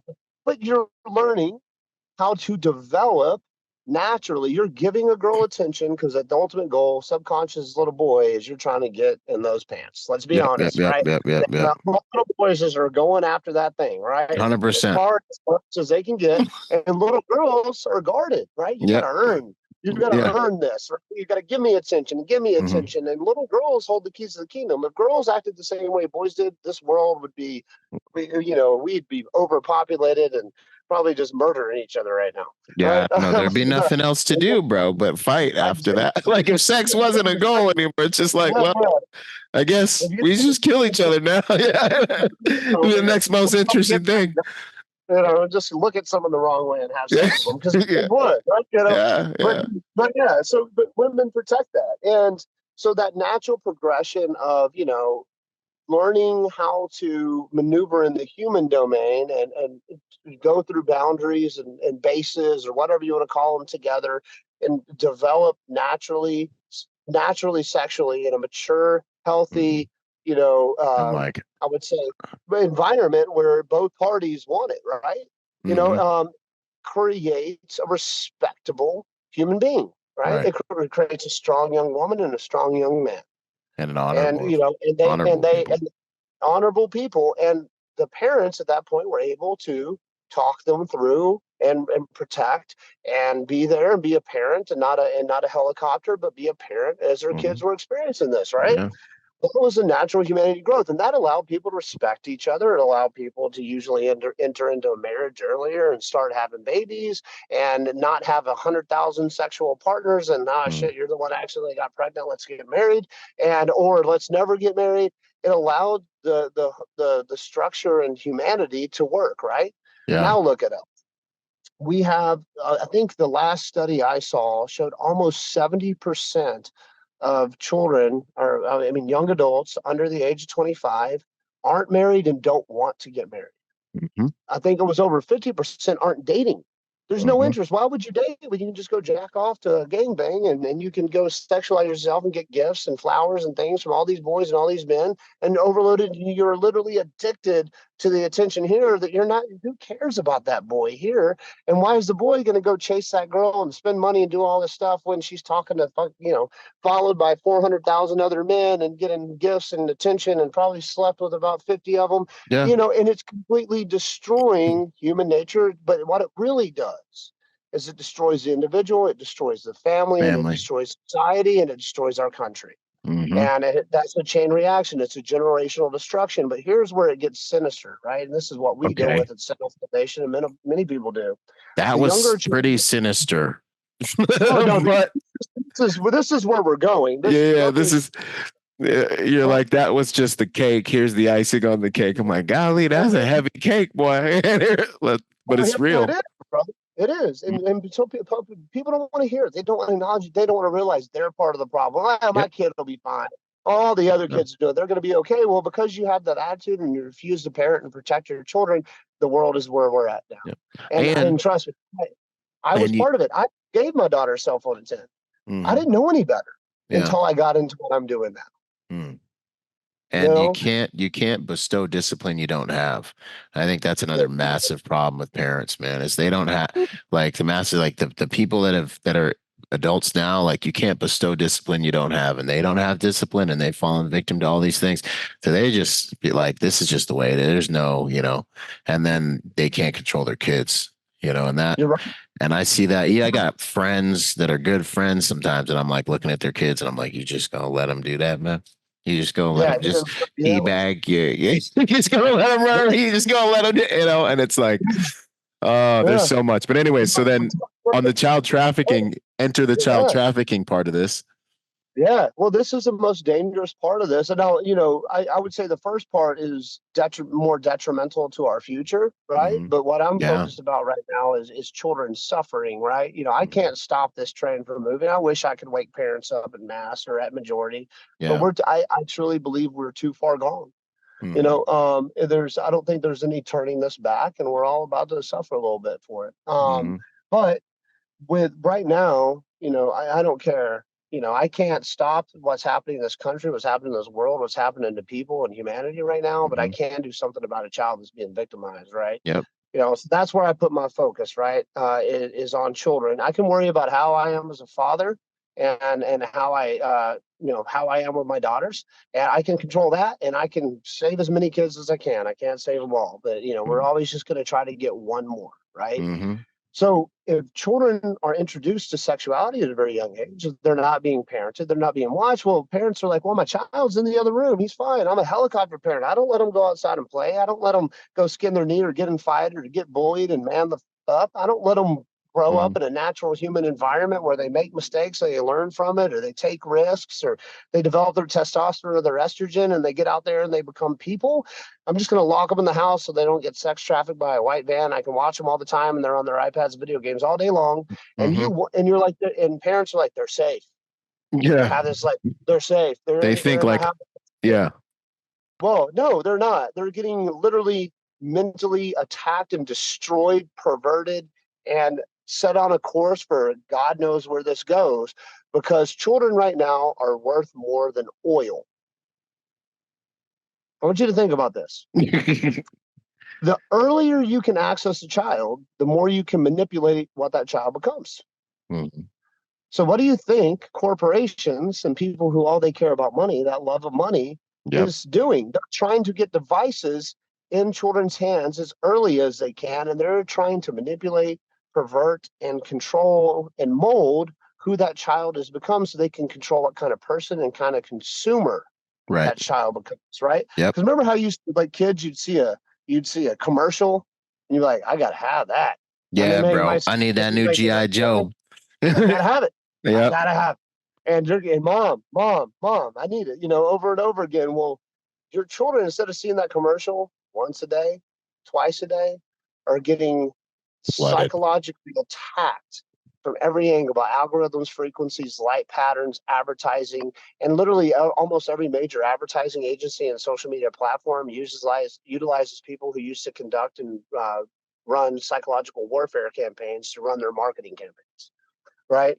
So your children are literally the victims of psychological warfare on mass scale, not just from other countries and nations with agendas, but from the very people that are trying to sell them stuff and mold them into the consumers they want them to be. Yeah. And so much money is being spent on that because they know the value of that, Right. that they want these phones and they want these things in kids' hands as early as they can get them. Because not only they can control what kind of consumer they can be, phones spend more time with children than parents do, than Yep. teachers do, than anyone does. So they can change your religion, your sexuality, what your interests, your likes, your view on your country, what you believe is right and wrong. They can change your morals and values because they spend more time. They have more power, more ability to influence artificial intelligence algorithms targeted at your children to make them whatever the hell they want them to be. And Yeah. parents are just letting them sit on their phones and become this. And that is why we are losing our country. Hmm. So, Yeah. on the Sentinel side of the house, the sexualization that happens to them, the desensitizing to fears, to red flags, to why is this adult saying this to me, is totally gone. Hmm. They're being taught about all these sexual acts and all these things so young. We're finding 5-year-old, 6-year-old girls the second they get handed phones and someone can interact with them because their parents allowed them to be on something where there's a chat sending vagina pics to men in other states and countries. And parents are like, oh my God, I can't believe this could happen. How could this happen to my little girl? What the hell is wrong? You are. You are what's You are wrong. what's wrong. You're not monitoring, you're not parenting, you're not protecting her. You Mm-hmm. literally let a pedophile in your house by doing that. Yeah. You can't be surprised that Yeah. she did because you allowed a man. If a man walked up to my house that I had never met before, and my daughter's upstairs playing in her room, and he goes, "Hey, I'm here. I'm here to see Katie. I'm gonna make up my daughter's name. There's widows out there. I'm here to see Katie." And I'm, oh yeah, Katie's upstairs. Go ahead. She's right in her room. Mm. And then another guy comes, knocks on the door, and says, "Hey, is Katie here?" And I'll be, oh no, go yeah, over there, right in her room. And I'm just Yeah. mad, man. There's so many people coming to see her. I'm just going to leave this door open. You're literally doing that when you allow your child to be on any type of social media or chat application. You're literally letting pedophiles into your house to hang out with your kids that can groom, manipulate, and pervert them. So these kids are so And desensitized. real quick on that too, man. One, I've lived it. One of my sisters is Mhm. like, it's like she grew up in my father's house, but she's not like any of us. You know what I mean? Like I got into a thing with her once and I was just like, you where did you even get these ideas? Like, are you my father's daughter? Like, where did you even? And of course, that's the one that was sitting there watching TV all day, every day, and da da da da. And like, it's like she just isn't even one of us. It's like, who are you? You were so sweet and beautiful and perfect, and now you're over here saying these things and dressing like this and doing. And I knew instantly. I was like, she literally got kidnapped while she was in the house by media. That's what happened instantly. I it was 100%. and the other thing too is, the Bible talks about how the devil is the prince of darkness, and darkness Yes. is referred to largely as ignorance in a lot of these teachings. And, just to bring it to being relevant to people, even though it is a thing, but just to make it relevant, my people perish for lack of knowledge. The prince of darkness rules and reigns in darkness. The things that you don't understand and the things that you are ignorant of are areas where Satan and evil, let's just use evil so you're more comfortable with it, can rule, right? You can't lose weight because you're not watching and controlling those numbers and your awareness isn't on that process. Your money is disappearing because your awareness isn't on that process. Your kids can be stolen because your awareness, the light of your awareness is not on this. And I think a lot of what you're saying, it's a type of warfare. I don't know if it's fifth generation warfare, but there's a type of war and warfare that these people just, first of all, I mean, for me, just to convince people that you have situational awareness is a dang war, like what I'm doing right now. I'm like, learn to protect yourself. It's kind of important. They're all like, well, nothing's going to happen, let alone getting them to realize the type of tech and money and warfare driven into this, you know what I mean? And a lot of them don't even have the emotional intelligence or emotional strength to directly look at this problem. Like they'll do anything they can to not see the problem because they don't know what to do about it and they're scared and they haven't developed any kind of fight in them for anything. IQ, they're those guys where you look over and like they won't look you in the eyes. You look at the girl and they won't look you in the eyes. Like they're those types of people, and Well, but that's it's why we're getting everything. generational demoralization. Yeah. generational demoralization. And we are, I'd say we're at the end of it. I don't think we have, the data shows right now that we have lost this generation that's under 15. Mm, Lost. And what I mean by that is they're not humans anymore. They're not growing up learning the same things that we learn. They're not growing up mm. behaving the same way we behave. They're not growing up interacting with humanity. They're growing up being interacting with and being Cyborg. controlled and motivated and perverted by technology, AI, algorithms. And some people would argue that AI is the Tower of Babel, right? Trying to obtain omnipotence, all knowing things, is trying to Mm, be God. You know, mm. so if someone's trying to be God, it ain't God. It's probably got some evil footprints or handprints all over the creation of it, right? It's 100%. a so man, we're just seeing, but children being so sexualized and desensitized to this, it makes them vulnerable to groomers. There's a Way manual easier. that's shared millions of times a year on torrent sites here in the US. I want you to Mm, hear this.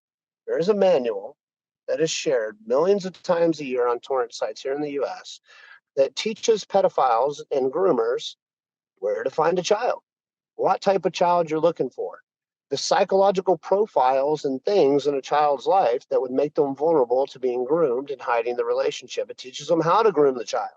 It teaches them when in the grooming process to start to introduce the sexual conversation. It teaches them how to have the sexual conversation. Then it teaches them how to obtain pictures and videos and make the child go through the grooming process of sexualizing themselves and sending these images and videos to the groomer. Then it teaches the groomer how to get the child in this process to fall in love with them, to look at them with this level of love and admiration so that you can get the child to run away.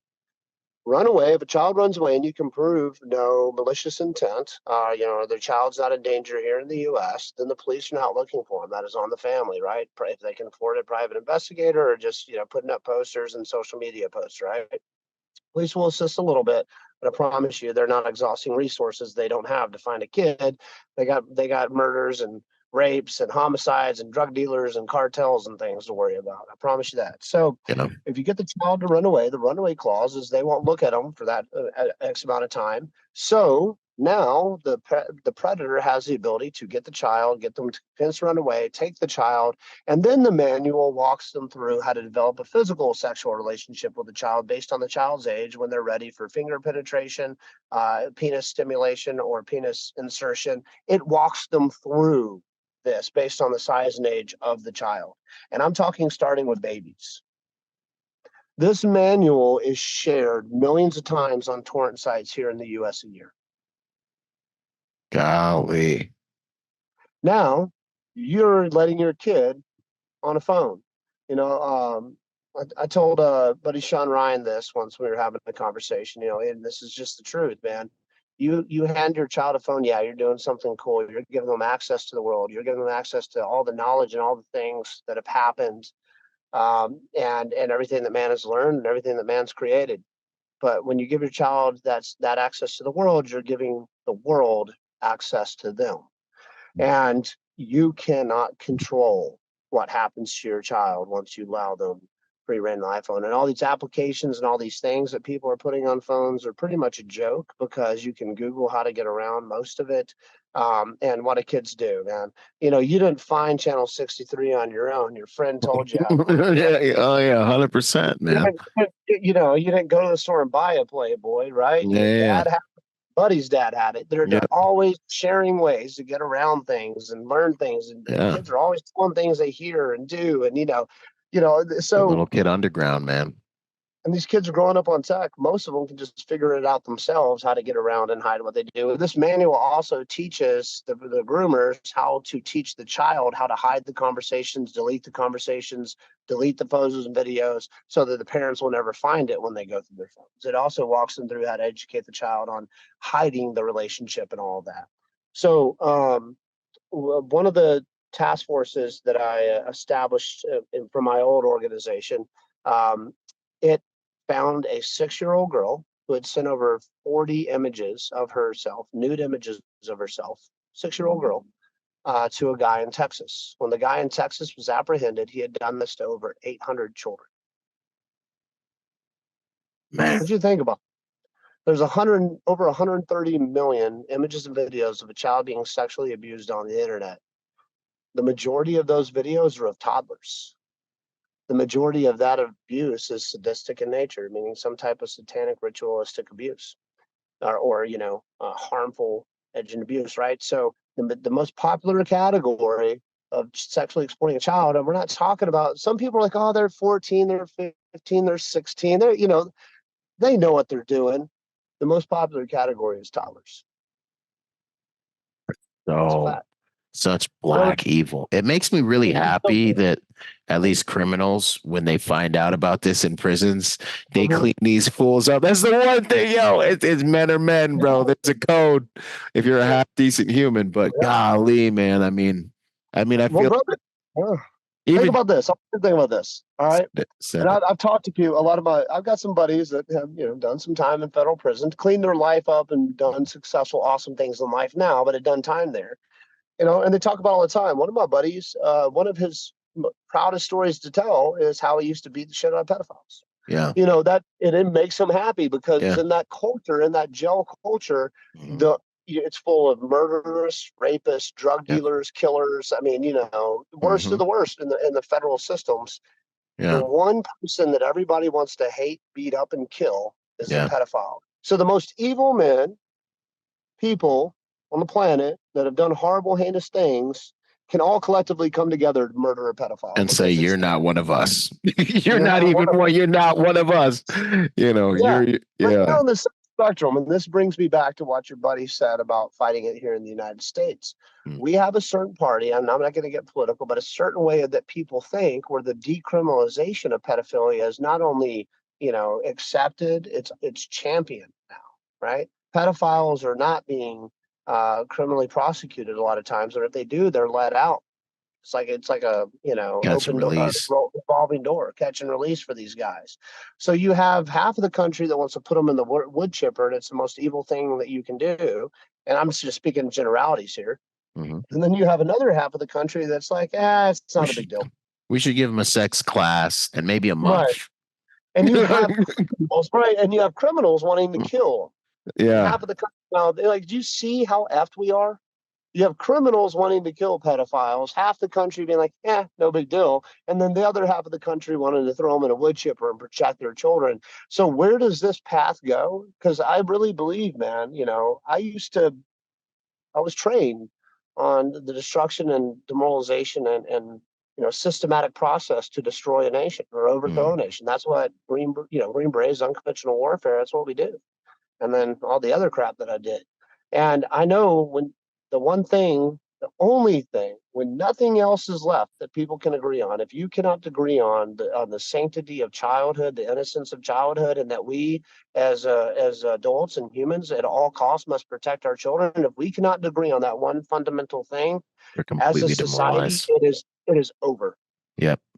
It is over. And that's why I say we're in the end game, because we cannot come together and agree to protect our kids. And because of that, there's only certain states that will even start to work with me to protect children, to give them the Well, resources, the technology, and the tools and things that they need to keep our kids safe. man.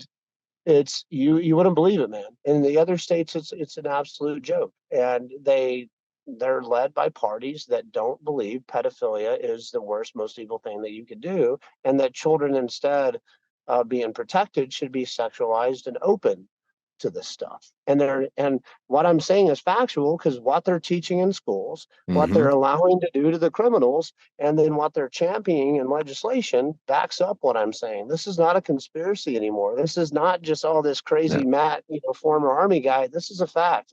Read the news. Look at what's Yeah. happening in the world. Yeah. You I know, mean, they've got a flag. They've got yeah, like a term. I forget what it yeah, is. Like minor attracted person. persons, yeah, It's like, and it's just unacceptable, man. It's yeah. unacceptable. Well, And the TED Talk, I think you shared that video. I saw it. I shared it too. mm, That lady saying that pedophilia should be accepted. That pedophiles mm, they're just born that way. We need to understand. Like she's just it's talking just about pedophilia. nature. It's calm. It's just nature. It's natural. And children have the ability to consent. Children need love too, in that way, in a sexual way, not in a protected, providing way. You Yeah. know, and dude. What? it just makes you want to like, Yeah, no, that's why I'm gonna ask my next question, because in my mind I'm just like, yeah. I mean, are we doing no cops rules? Like no one getting arrested in the United States anymore? You get let out if you're in Cali. You know what I'm saying? Like, can we just, Well, so what do you think? What can we do, man? Like, I keep the kids man, cell phones away, piss your yeah. kids off. It's for their own good. Just be an adult There's no about it. good reason a kid needs a cell phone. A kid needs a bike and a sport. Yep. And a sport, Yeah, yeah, right? And they need to and come home when they're done playing the sport. You know what I'm saying? yeah, yeah, Like, kick their little asses out of the house because the yeah, rule, the exception, not the norm. The exception, the very rare thing that happens is that white van shows up and puts your kid in it. That's what right. everyone's scared of. If I let my daughter run too far down the street, Yeah, she's going to get kidnapped. That's not what happens. Nobody's trying to kidnap little Susie. That's bad for business because you mm, pull little Susie out of a nice, safe neighborhood. Well, then, yeah, everyone's looking. everyone's looking, right? It's Yeah, all over the news. The kids that are being victimized now are the most vulnerable kids in the foster care system, the child protective services system, kids that come from, low income families, single mother families. Single mother families are the vulnerable. most victimized children because there's no father there to protect them, right? Yeah, So they're very vulnerable. And that's not an insult to women. I know women are doing everything that they can. There's some strong, amazing women out there. But if you're a single mom, you're out working and your yep. kids was growing up and everything else, right?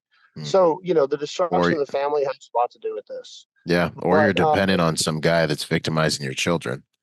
That's 100%, another and that's all angle. also common. You see a lot of kids being trafficked by their guardian or parents too. Yeah, Is another income way because there's so many people out there buying, man. So kids are being, and also too, man, this open border situation is, I was going to ask you about that. it's Uh, unbelievable. It's it's unbelievable what's happening. it's like believable if you understand their mission. You know what Oh, I mean? Like oh, this is when I look at the world now, people are like, man, he's so stupid and he's doing this. I'm like, is he stupid? Is he? Are you mhm. sure? Or Yeah, I can't believe they did it. I'm like, can you not believe? Or can we just see it for who they are now? Can we just, yeah, yeah. you know what I Well, mean? nobody Like, people don't want to accept it, man, and that's why this just keeps happening. This hamster wheel. Almost every major war, even World War II, yeah. only a small percentage of the population of the world that even fights in these wars or gets involved. Everybody else is just like, how the Mhm. boys doing? Yeah, Are we yeah. about to be speaking Chinese or English? Just let me know. I'll go start learning now.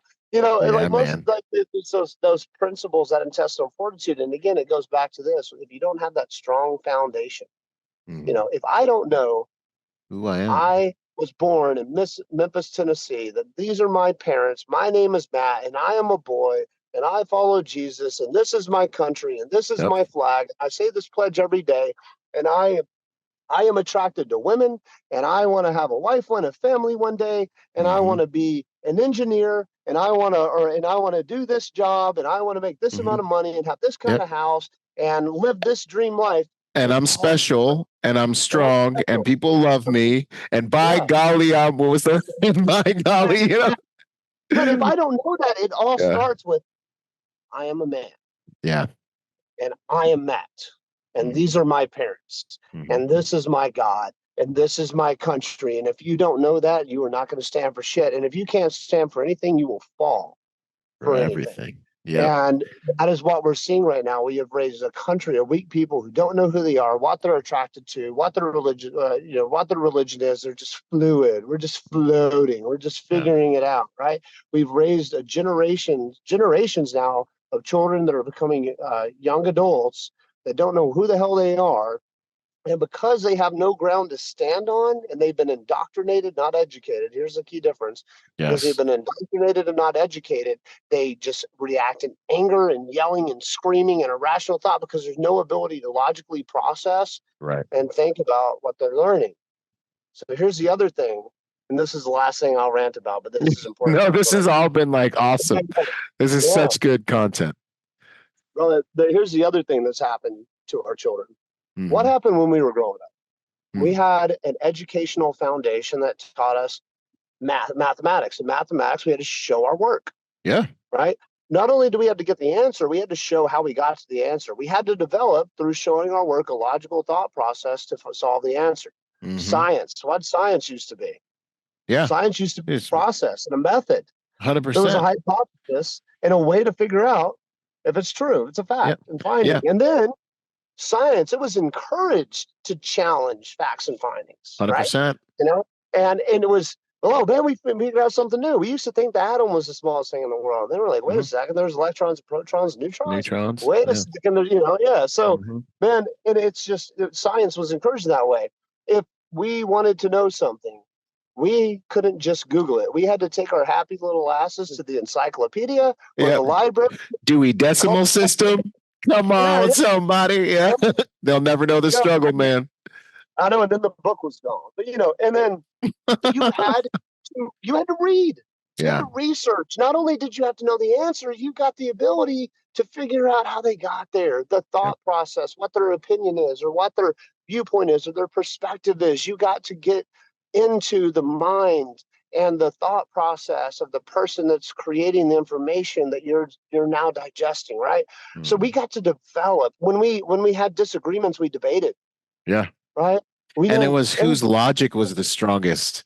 And whose logic was the strongest. Like, well, no, because X, Y, T. And friends, good friends can debate, you know, any.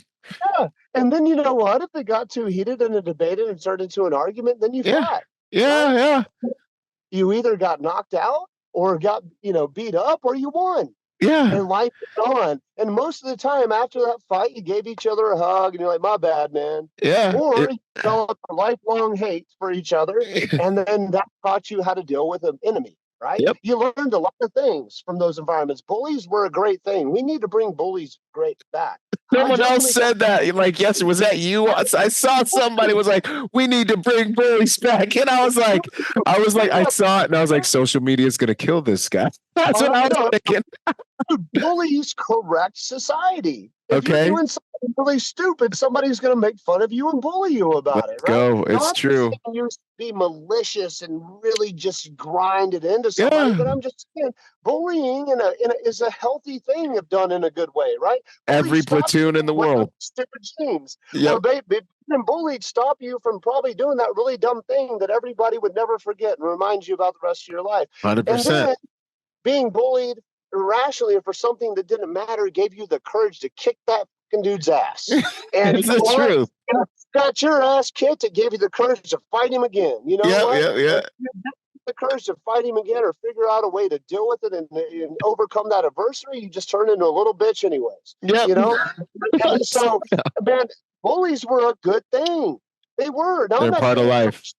Yeah. I'm not saying like they should pick on handicapped kids or make fun of the kid that, has some kind of issue. No, that type of bullying is wrong at all times. You know what? That kid, through that bullying, would get his ass kicked and also be taught a lesson and learn how to behave. Yep. Getting your ass kicked in bullying or kicking somebody's ass is a natural process of physical correction for the development of a human person. Because 100%, you dropped it. Yep, 100%. 100%. And even especially us old school dudes, we see some of these new school dudes and I'm just like, you just you ain't been punched in the face yet, man. Like I could just tell by the way you move, you've never been punched in the face. I literally moved out of Orange County, California because I couldn't deal with all the dudes that ain't been punched in the face. I literally was like, I can't be around these guys. I can't be around them. I'm gonna get in trouble. They don't understand. I was like, I'm moving to the country. Where there's still men that understand man law, because these clowns, it's just not safe. My blood pressure's through the roof all the time. I can't, you know what I'm saying? Looking at my wife while I'm in public, I'm right here like nothing can happen. Like, it's just, God bless you. You need it, man. And it's like, dude, high school, this was like just a funny story for me, man, is I was sitting at lunch and there was this kid that was part of the freak team. I was a jock, part of the freak team. The guys that wear all the black Jinko stuff. And yeah. We started throwing some stuff like food or something at a girl that was sitting at my table. I got into his face. It went out into the hallway. Everyone watched. We're like, let's go after school. We set up the So I brought the basketball team, part of the football team, the baseball team. We had all the freaks and the other people, waiting there. And dude, we started a brawl that took up a whole cul-de-sac. Legendary high school brawl. Yeah, 60, 70 kids. I just got in my class ring. I forgot to take it off. And I put an imprint of the class ring in this kid's face, beat his ass. Everybody's fighting. We had a basketball game that night. So we all get arrested because, of course, the cops show up, Yeah, they yeah, take us, yeah. to the police station. Our mom's all pissed, come get us. And we had a game that night. And they're like, Matt started the fight. And they're like, well, you're not playing tonight, Matt. All right, fair enough. Yeah. And then next day, I got called into the vice principal's office, Principal Fuller. I'll never forget what he said. He's like, Matt, thank you. And I'm like, what do you mean? And he's like, I have been waiting for somebody to kick that kid's ass. So I can't even remember, He's, he's like, what do you mean? I'm not in trouble? He's like, well, the fight happened off school property. There's nothing I can do. Did the cops do anything? And I was like, no, my mom got me out. He's like, well, you're not in trouble. Thank That's you. awesome. Thank you. It's like that. 100%. No, man. But that was, that was a natural correction, man. It just, Yeah. that kid, his ass kid. Well, guess what? He wasn't throwing food at that little girl anymore. And you know what? That kid, I ran into his mom years back, doing great, married, has a family now. He turned out all right. Yep. You never know. And I'm not saying me getting into a fight and kicking his ass changed the course of his life, but maybe a few more people beat his ass after that to fix it. Some I needed my ass kicked multiple times growing up, either by my parents or I got myself in situations where I deserved it, and there were situations where I had to kick someone's ass to help somebody out. And so we're people. Physical correction is the ultimate leader. That's why we have so many also angry kids outside of kids not being educated and be handed the answer and can Google everything. There's no constructive process to learning, and there is no physical correction for how you offend somebody, right? The mirroring process, I can't talk mirror. The mirroring process is one of the most important parts of emotional development, right? In person, if I'm sitting with you and I say something mean to you and I can see that made you sad or it made you angry, then I can adjust my actions and what I do based on that environment, that interaction, right? The And mirroring give a process. more appropriate input back. Yeah. You see what you say and how you say it, how it makes someone feel, how it makes someone react. And you start to learn as a person. That's a natural human development for how you can interact with people and how you and who you become as a person. Well, there is none of that when you hand a kid a phone and let them get online. There's none of that. There's no constructive, logical learning process. There's no agree to disagree. There's no debate. And you are indoctrinated, not educated. What I mean by that is you're told an answer and you regurgitate it. You have no idea how they got there. Yeah. Remember a quote, follow the science, but think about how many adults ate that shit up. Even though it was all a lie. It was all untrue. Well, now we're going to get the podcast deleted. Well, now we know it is true. And the data's comes out and social media is getting sued. The FDA is getting sued. They're having to slowly admit to all this. But because we're so don't care as a society anymore, they completely destroyed our life and our future. But we're so distracted by everything else, we don't care that the truth is coming out now, right? It did that to adults. Now, imagine what that does to a child. Yeah. Imagine what that does to a child's brain. Yep. And that's so anyways, man. You see all of these things and you see these kids freaking out. They can't handle pressure. They can't handle stress. They can't handle the real world. They think that everything's going to be handed to them, that everything's going to be loving and feelings, and everyone's going to address them how they want to be addressed and perceive them how they want to be perceived and love them the way that they want to be loved. And the second they get in the real world and they find out that none of that is true, they implode. They just scream at the sky. They shut down. They implode.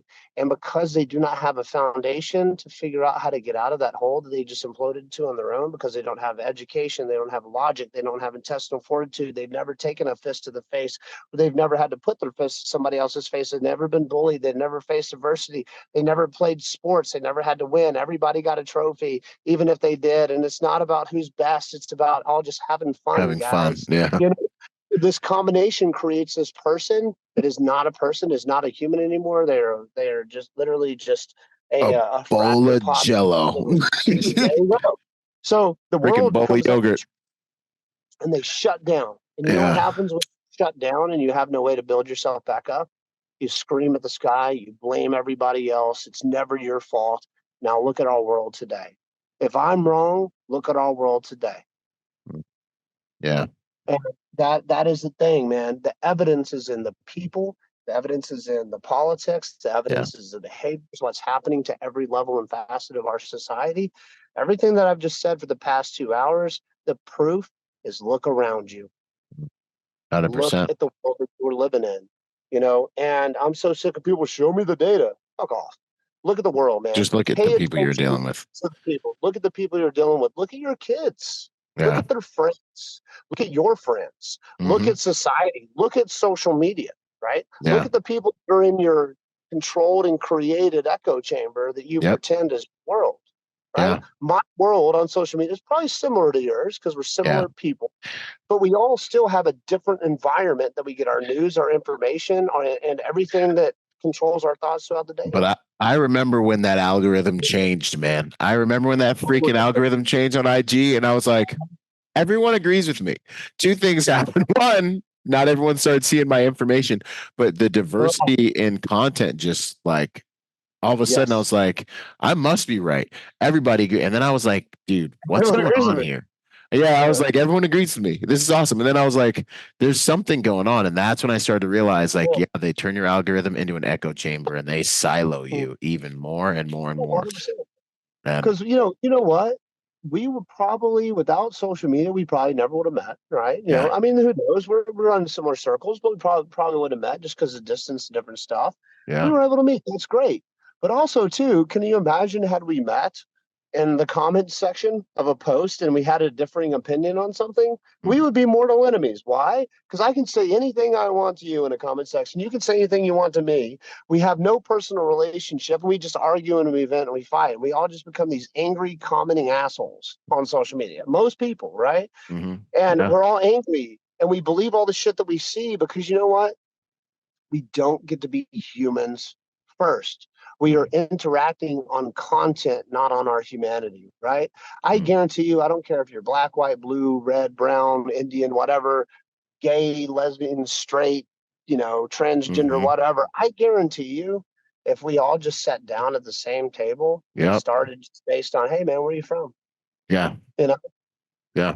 and No, see what that conversation went, we could all get along, on see all the world, bases. Yeah. change each other's lives, probably all become friends, and then agree to disagree when we started to have the situations and the arguments and the things. You see where I'm Mhm. going with? Social 100%. media has destroyed our ability to be human. And because it's destroyed our ability to be human, we have no other way to react but with anger and to seek and find and start to get pulled towards the most radical poles in our echo chambers. Because the people who get the most views, the most that take advantage of the algorithm are people the most divisive and controversial content inside of our echo chambers. So not only are we being steered towards the most radical beliefs that of people that agree with us who see the world the same way that we do, but we're in ourselves being radicalized because that's controlling our thought, our notifications, and our time, right? Mm. And so we're starting to radicalize ourselves inside of these echo chambers just by the people that we follow and the content in there. So the loudest person is going to get the most attention, right? Yeah. Because social media is about attention, Attention. right? The big And old currency. 100%. You got all Yeah. these influencers taking advantage of that by posting shit, parts of the truth, manipulated truth, a little perverted, distorted truth. And people get angry and they share it and they comment and they fight and they're just wasting all their fucking time. Yeah. It's You know, aggressive. it's aggressive, right? It's aggressive, man, and it's Yeah. pernicious. No, Mhm. that's gnarly, man. And I absolutely agree with you. And Yeah. even me, like on my platform, I mean, dude, I'm getting shadow banned so hard that I'm just like it's like, do I like almost feeling like I'm getting beat into place? You know what I mean? Like, do I Yeah. still go to war? Do I share things I think are healthy and inspirational? Do I shut up? Do I lose the platform because I couldn't behave the way they want me to? You know what I mean? But then I lose, so I'm just sitting here and I'm like, golly. And honestly, the only thing I can think to do, man, is Yeah. try to focus on one, building a culture, with my Mhm. brands and trying to make people healthy in terms of their independence and their values and their capabilities. And then two, focus on my family, um, Yeah. but also That's trying to get up. I really believe in, obviously your family, but we need to be a light to the world, like, and for me that looks a certain way, for you that looks a certain way. um and for that mom that's watching this, she's got a little social circle that looks a certain way. And so one of the things Yeah. I've been trying to focus on is, and you know, you said it earlier, with more, the more of an impact you have, especially with regards to faith, the more of an enemy you, the more pushback you get. And I've experienced that this last year more than any other year in my entire life. Um, Wow. but one Yeah. of my big initiatives has been trying to mobilize good people and just get them to be like, hey, you know, let your light shine, you know, Mhm. stand for these things, hoist the colors, let everyone know that you're what you stand for, you know. And Yeah. I don't know how to solve all these problems, you know, but what I can do is I can stand for the right things and I can speak up Oh, and I can use my skills to attack the problems I understand. And you can, and that mom that's at that PTA meeting or at city council who's freaking yeah. ripping off, like she can fight those Yeah. battles in the way, or she can start a gang school of a bunch of other moms that ain't letting it happen, whatever, you know, like, and I don't, I feel like the way forward is for good people to just decide they're going to do something, what it is that they could do, maybe. Amen. Yeah. Amen. You hit the nail on the head. I get messages all the time, man. I only have like I don't know, I don't look 20. I think like 20,000's on the followers. I'm Mhm. not have like a big following or anything, right? Because I don't post a lot of shit. I'm not an influencer. I don't care. I piss more people off than I probably make like me. Yeah. I'm going to tell the truth, always the truth, the way I see it, and because I do that, and I get a lot of people who really want to know, hey Matt, like what can I do? How Yeah. can I help? How can I get involved in this fight? Hmm. And I really don't have an answer for that. Not everyone can get involved in this fight. We only Yeah. need people who are, really good at certain things, right? And I love that you want to get involved in this fight, but I just tell people, hey, don't worry about this fight. You can support it by donating. You can support Hmm. it by sharing our posts, giving us the fuel that we need is money, right? Everything costs money. It costs Yep. money to save kids. None of that goes in my pocket, right? Hmm. All of our donations go towards the mission, all of them. Heck yeah. And 100% go to the mission. So the thing that I tell them is, and this is the only thing I can think of that makes sense, is all you can do is control, your sphere of influence, control what you're capable of, Control right? what you If can you're control. if you're a parent, raise your children, parent your children, be a parent, not their friend, right? Hmm. If you are a principal, influence every kid you can at school. If you're a teacher, same thing. Whatever you have influence over, whatever your sphere of influence, your circle is, Yeah. just focus on that. Because Yep. if all of us did better, if all of us really just focused on being parents and Hmm. then maybe trying to be a good example for my friend's, son or Hmm. excuse me, one of my friends or my kids' friends, losing my mind. It's been a long Yeah. day. One of my kids' friends that maybe I know doesn't have a strong dad or maybe doesn't have a dad at home. I Hmm. I could try to, be a good influence to him, right? Hmm. That is changing a dynamic, right? Wait, I don't know what the butterfly effect of me just being a good dad and an example is, right? And Right. what the butterfly effect is for all the people that see what we're doing at the foundation and online and the impact we're having. Because man, if all of us just tried to make the world a better place instead of praying for the world to be a better place, and Right. you know, we wouldn't be having all these problems, man. Prayer is going to give you power, but prayer for strength is going to Mm. get you farther, man. Like actually get out there and doing Pull something. the trigger, man. You Yep. pull the trigger, dude. I am so sick and tired of watching people spend all of their time creating content and bitching and complaining and sharing all of these things that are wrong in the world, yet doing nothing about Mm. it. Yeah. It is not. It's if you're creating Mm. content and telling me what's wrong with the world, and I know you're not doing a damn thing to make the world better, fuck you. Yep. Yep. It's my opinion. And I tell people that. Hmm. Like, there's so many people that are just, I'm just an influencer, bro. I create content. I share the truth. Mm. It's like, dude, all you're doing is creating division and searching for clicks and skewing the truth and Mm. trying the best you can To to be relevant stir and shit get a up. bigger, yeah, bigger, Right? get a bigger I mean, platform. life is not about being an influencer. Life is about being successful and significant, Hmm. right? Yeah. Who the 100%. fuck is an influencer? People become famous because they either had success or significance, right? Hmm. Influence, an Unless they're Kim influencer is not Kardashian, but anyway. a famous thing, right? because you can become infamous, right? You can be Right. right for the actions that you do, but if you're an influencer, you're just creating some type of content that someone enjoyed watching, or somebody just wants to watch the stupidity or whatever it is that you do. But if you're not doing something to make yourself successful in the real world that can then turn into significant action, which means for others, Yeah. then you're a failure in my point of book. You're a waste Yeah. of life and a waste of time, because everything we do I can listen to this podcast driving somewhere. I can listen to this podcast just to, mellow out at the end of the day. But I'm not going to spend my day listening to podcasts or my day on social media like so many people do, or think that the virtue signaling, that me sharing a post or liking something or commenting on something is doing something about it. But the problem is, people that spend so much time on social media, they get that same fulfillment on the inside. They fill that same void by sharing a post or commenting on something, or speaking their mind about it online, that they would get if they did something about it in the real world.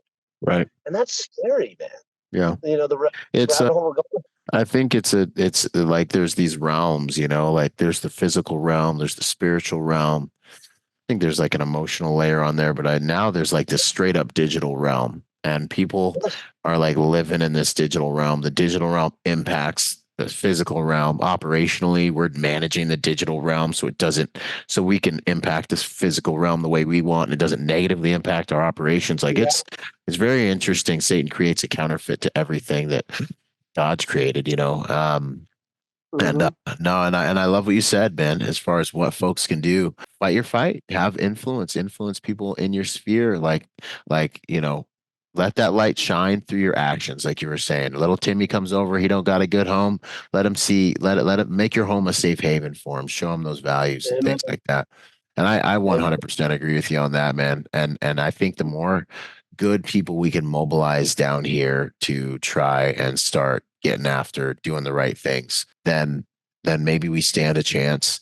And at at best, maybe whenever they flip whatever switch they're going to flip next, Mhm. you'll have a decent circle of people around you that can come together. Maybe Oh, yeah. like They're gonna be they're gonna be flipping switches, man. We we are got headed this. in for some difficult times, man.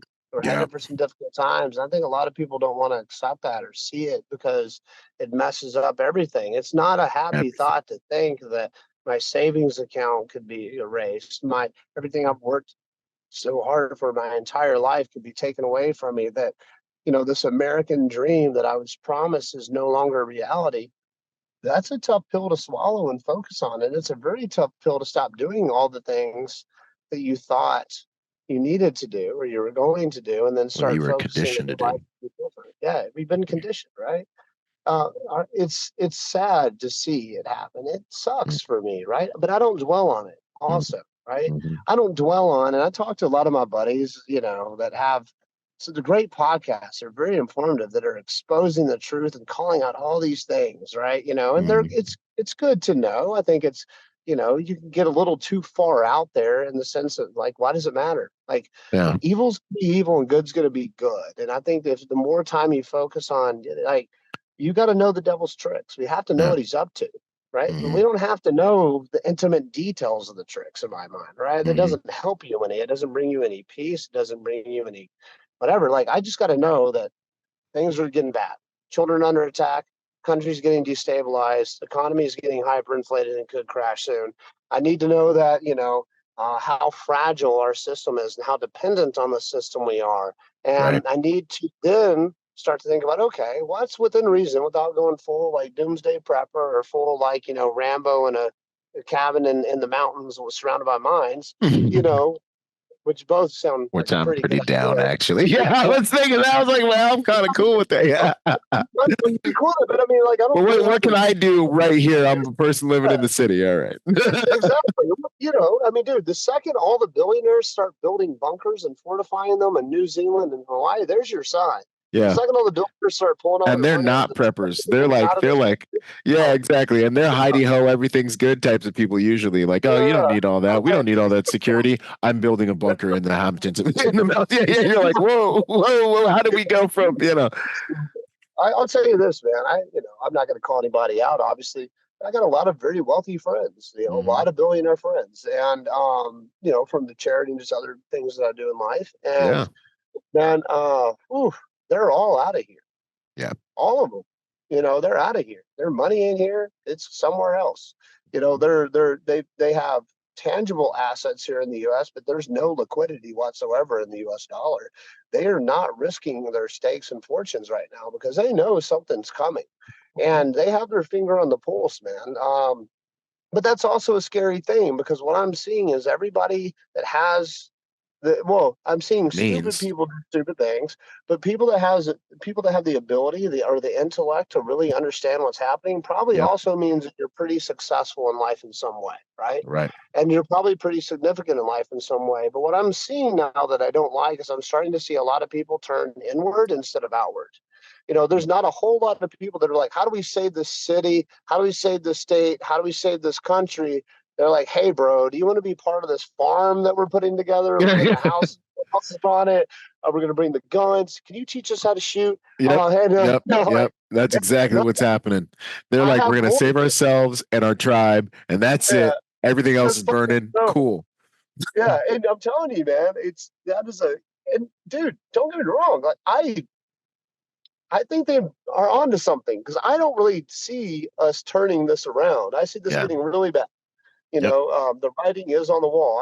I'm a very realistic person, Yeah. hopefully optimistic, but have to be realistic in decision making, right? Yep. Um, and I do see America not staying the America as I know it, if staying America much longer, right? Yeah. There's no way this economy can continue on this course that it's going. It will Yeah. collapse. Yeah. The dollar will devalue and collapse, if not this year or next year. You cannot continue on the path that we're going. And without that happening, it is impossible, right? When I talk to some of my genius financial friends about it, and they've showed me why, it's impossible. Yeah. You cannot have generations of children who have been promised a college education will change their life, spend tens of thousands, if not hundreds of thousands of dollars on a college education, get in debt, and then have no jobs for them to work. The majority of kids adults now under 30 will not live the former American dream, which means own a home, start a family, and be able to financially afford to have a kid. Wow, is that America anymore? And if they're under 30 is feeling that, then what's going to happen with my daughters? What's Yeah. this world going to Is this country still going to survive with that dynamic where a college degree means nothing?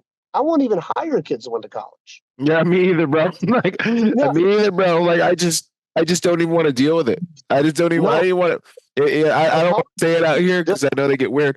But like the yeah, college degree is the lowest, most yeah, attractive thing for me to hire.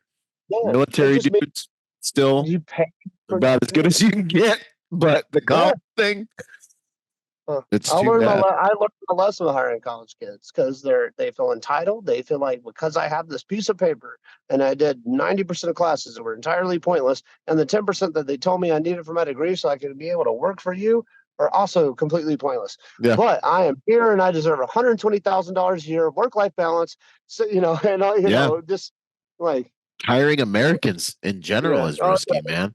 I'm right yeah. there with you, dude. No, So, you're right. Where does this go? mhm, Right? yeah. Where does this go? So, Mhm. anyways, man, I mean, it's it really starts to make you think, right? Okay, if I can't change where this goes, right? I can change internal, right? So I'm just going to keep fighting to save kids because that's my true north right now. That's my Yep. moral compass. That's how I know I'm That's doing your good. mission. That's my mission, right? That's my calling. That's where God has me, right? Um, Outside of that, I do what I can to help, right? I do if I can help, if I can do good with it, do it. Try to enjoy life a little bit, while we still got gas and I can still ride my motorcycle and no one's shooting at me or anything. You know, Yeah, like I'm I'm right still there with you. enjoying I'm this. not cold You and know, wet. No one's trying to kill me. I'm doing all right. yeah, exactly. And when that situation changes, I'll adjust. But that doesn't mean I can't, do things to start to try to influence and do good for others, man. And I Heck yeah. think that's just really where a lot of people need to start getting their priorities straight. It ain't about the Instagram followers. It ain't about the Lamborghinis. It ain't about the money. It ain't about, the nice watches and the fancy clothes. All that stuff's great. If you're successful and you get that stuff, great, man. The more power to you. I'm not judging you, right? Like I wouldn't mind having a Ferrari in the garage. Who would, right? Mhm. But what I mean is that's not a priority of mine, right? Yeah, That's not why I'm working. I'm not working for things. I'm not working to have all this stuff. I'm working to do good, take care of my family, and be significant for others. Turn yeah, success into significance. And if more people thought like that instead of the bright, shiny things and getting Instagram followers, again, the world might be a better place. And yeah. it takes me all the way back to where I started. People need Jesus, man. Yep. We need Jesus back. And I think if everybody just had Jesus back at that foundation, right, then all of these other issues we've discussed just wouldn't be here. It's Yeah, simple. 100%. And even Jesus wasn't, I mean, I don't want to get crazy, but even Jesus said it'd be better for a millstone to be tied around those fools' necks and toss it. Oh, no, Yeah, I mean, stop, man. nobody, No, I'll nobody's help cool them. with pedophiles. All right, nobody. No, You're wrong if you're I cool. Sorry. really had to be careful how I say that, right? Because yes, Matt Murphy, the person, does condone millstone tying to pedophiles. Remember, I'm totally cool with that. Yeah, But it's not legal in in America, and I America, do not. I know, so I can't condone or support that, right? right? We have a justice system, and everybody Yes. has their day in court. But if America was not here in the country that I live in, and we did not have the Constitution and the legal Mhm. system, then yes, I personally I would be probably tying What the I millstone think around their neck. 100%, we Right? both would. And Yeah. I think also my larger point was, you know, Hmm. what we've been talking about is the decay of the values that make us great and strong in Yeah. so many ways, in so many levels, not being able to agree on things that we should all be able to agree on. And if we had those Hmm. values back, if we had those values back, we would have a country and we would be taking none of this crap from these people who are doing all of this crap with our tax dollars and all these different things that are happening. And that's how you restore things. And, Yeah. I've always said, not to continue down, like, I got to wrap this thing up, but I've always said what scares me Yeah. the most about society is, there's always going to be someone who wants to take the easy path. It's hard to take the high path. There's always going to be someone who wants it Yeah. for free instead of work for it. There's always going to be somebody who isn't willing to take that high path and would rather just take the easy road. And I feel like that's the natural progression to society, unless we create an environment where those higher values are honored. So, um, I fully agree. yeah, man, dude, this has been awesome, bro. I've enjoyed it. This has been good. We got to do some stuff, man. We got to keep mixing it up, man. No, Um, definitely, man. We need to. No, So, 100%. Thanks so much. So, Sentinel Foundation, you guys, this is what my man Matt is running. They're at the tip of the spear. Let people know where they can find you, how they can support all the madness. yeah. So I'm one of the guys running it. Glenn Devitt, who founded it's our CEO. He's over the show. I'm over the domestic push, and Heck yeah. occasionally try to get froggy and support overseas. But I'm really trying to get our kids saved here. That's my mission. Let's go. So yeah, but you can find us online, foundationsentinel.org. You can donate, support on there because really we got the talent. You can look it up. You can give it a Google. The missions, the success, the things we've done are out there. We are not full of shit, and Mhm. we are not one of those orgs that takes money at those parties. 100% of the money goes towards rescue operations. That's a guarantee, and that's how it's going to stay. Mhm. Deed, not the glory. We don't care if you follow us; just follow the foundation. Mhm. So Sentinel Foundation on Instagram. We kind of suck at social media. We're trying to get better at. Not that we suck doing it. We're just working on how to create content. To be fully honest, right? Yeah. Because of the way our thing goes and the operational aspect of this, is how do we tell the story? How do we make people see the work that we do Mhm. with protecting the victims and protecting the operators, right? Because we don't take people out that want to do this and post it on Instagram, right? We take a lot of the guys that are part of this team. Live a life in silence to be able to Mhm. rescue these kids just like they did in the military. You'll never see their faces. Right. Unfortunately, because of the life I've lived, my face is on some stuff. But the guys that are out there doing the Lord's work, you're not going to see their faces because that's how Good. they keep safe and they keep the family safe. Well, Yep. this is not a A cool thing you game. get to do on the weekend. This isn't a game. I mean, it's a Yeah. dangerous world. You're dealing with dangerous people. So, That's a anyways, powerful, dangerous people. very, very powerful, dangerous people. So a lot of them pretend to be your friend, and you might not Mhm. know it, man. Um, And so we need funding all the time, and that's just the truth. We need supporters, we need donations. $5 means a lot, because if you give $5 and someone else gives $5, the next thing you know, 10,000 people give $5. I suck at math, but man, that's a lot of money. Those $5 makes a difference, and it's all Yeah. going towards something. We have operations going on in a lot of countries around the world, and we're working in the build out process of task forces in a couple states, and we got a lot of states waiting for us to tell them we're ready, and we're working on some pretty awesome technology right now. Of course, with everything else we already got, but some pretty awesome Okay. technology to get released behind law enforcement soon. And yeah, man, it's time to go to war, and it's time to keep our kids safe, because we can't keep our kids safe. Then, in my opinion, we don't deserve to be America anymore. Yep, I'm right there with you, man. I'm right there with you. There's so much I could say. I love it, man. Matt Murphy, this has been super awesome. I can't wait to blast this. I'm gonna drop this one probably next Monday. Um, Awesome, brother. and it's an honor, man. If there's ever anything I can do for you, just say the word, bro. Matt, Well, dude, let's get you on an operation. Let's get heck get you out there. I'll go with you. We'll figure out something you can go on, because I know you got, we don't just bring anybody, obviously, but right. if you got Yeah. tactical experience, do what you do. Obviously, we know you can handle your own. So yeah, Yep. let's get you on an op somewhere, man. Let's go. I'm all about it, bro. I'm all about it. Let's go. Awesome. Say when. I got nothing but time. Wow, say when. I'll make time. I'll make time for that. Heck yeah, my man. All right, brother. I Brother, appreciate you, man. I've enjoyed this. good stuff. No, likewise, my man. All right. Well, God bless, Godspeed, and holla at me, man. More good stuff to come. Keep doing the Lord's work. You too, brother. Thank you. Boom. Boom. When it comes to the technology you use to protect your home, there's nothing better than Deep Sentinel. AI-driven, human-monitored technology that will keep you and your family safe for the same price you're paying for whatever Ring doorbell system you have. Check out Deep Sentinel. It's such an honor to join forces with these guys. They should be in every single house in the world. Get real-time Overwatch for you and your loved one. And for 10% off, depending on when you're watching this, don't forget to use code Byron at checkout. Boom! Quick shout out to our sponsor, Staccato. My first pistol sponsor. I've been sponsored by a lot of companies, right, over the years. But when it comes to pistol, that's my bread and butter. Pistol is something I believe in. I'm a competitive shooter. We're shooting anywhere from, 800 rounds a month type of thing, right? So Staccato, being what I believe, is one of, if not the most complete handguns you can put in your hand. It's got every component that a handgun could have, should have.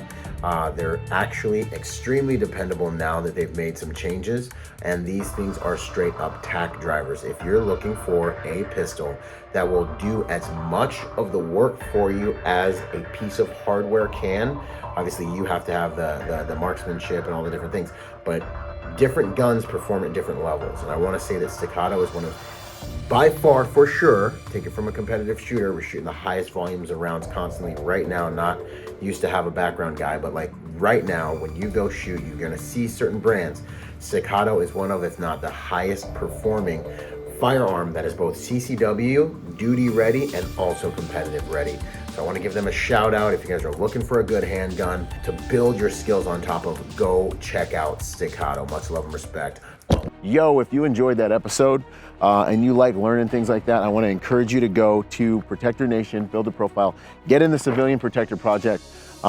This is where you can learn from these guys, live Zoom calls. You can see the full modules that you just watched, and you can become part of a community. It's the first social media platform for protectors where we can get to know each other, we can network, we can learn together. We do live Zoom calls with different SMEs every single month. There's so much packed in there. I'm in there. It's an honor, it's a privilege. Looking forward to working together to make the world a safer place by helping good people to become more willing, capable, and prepared. Protect Your Nation, Civilian Protector Project. Let's go.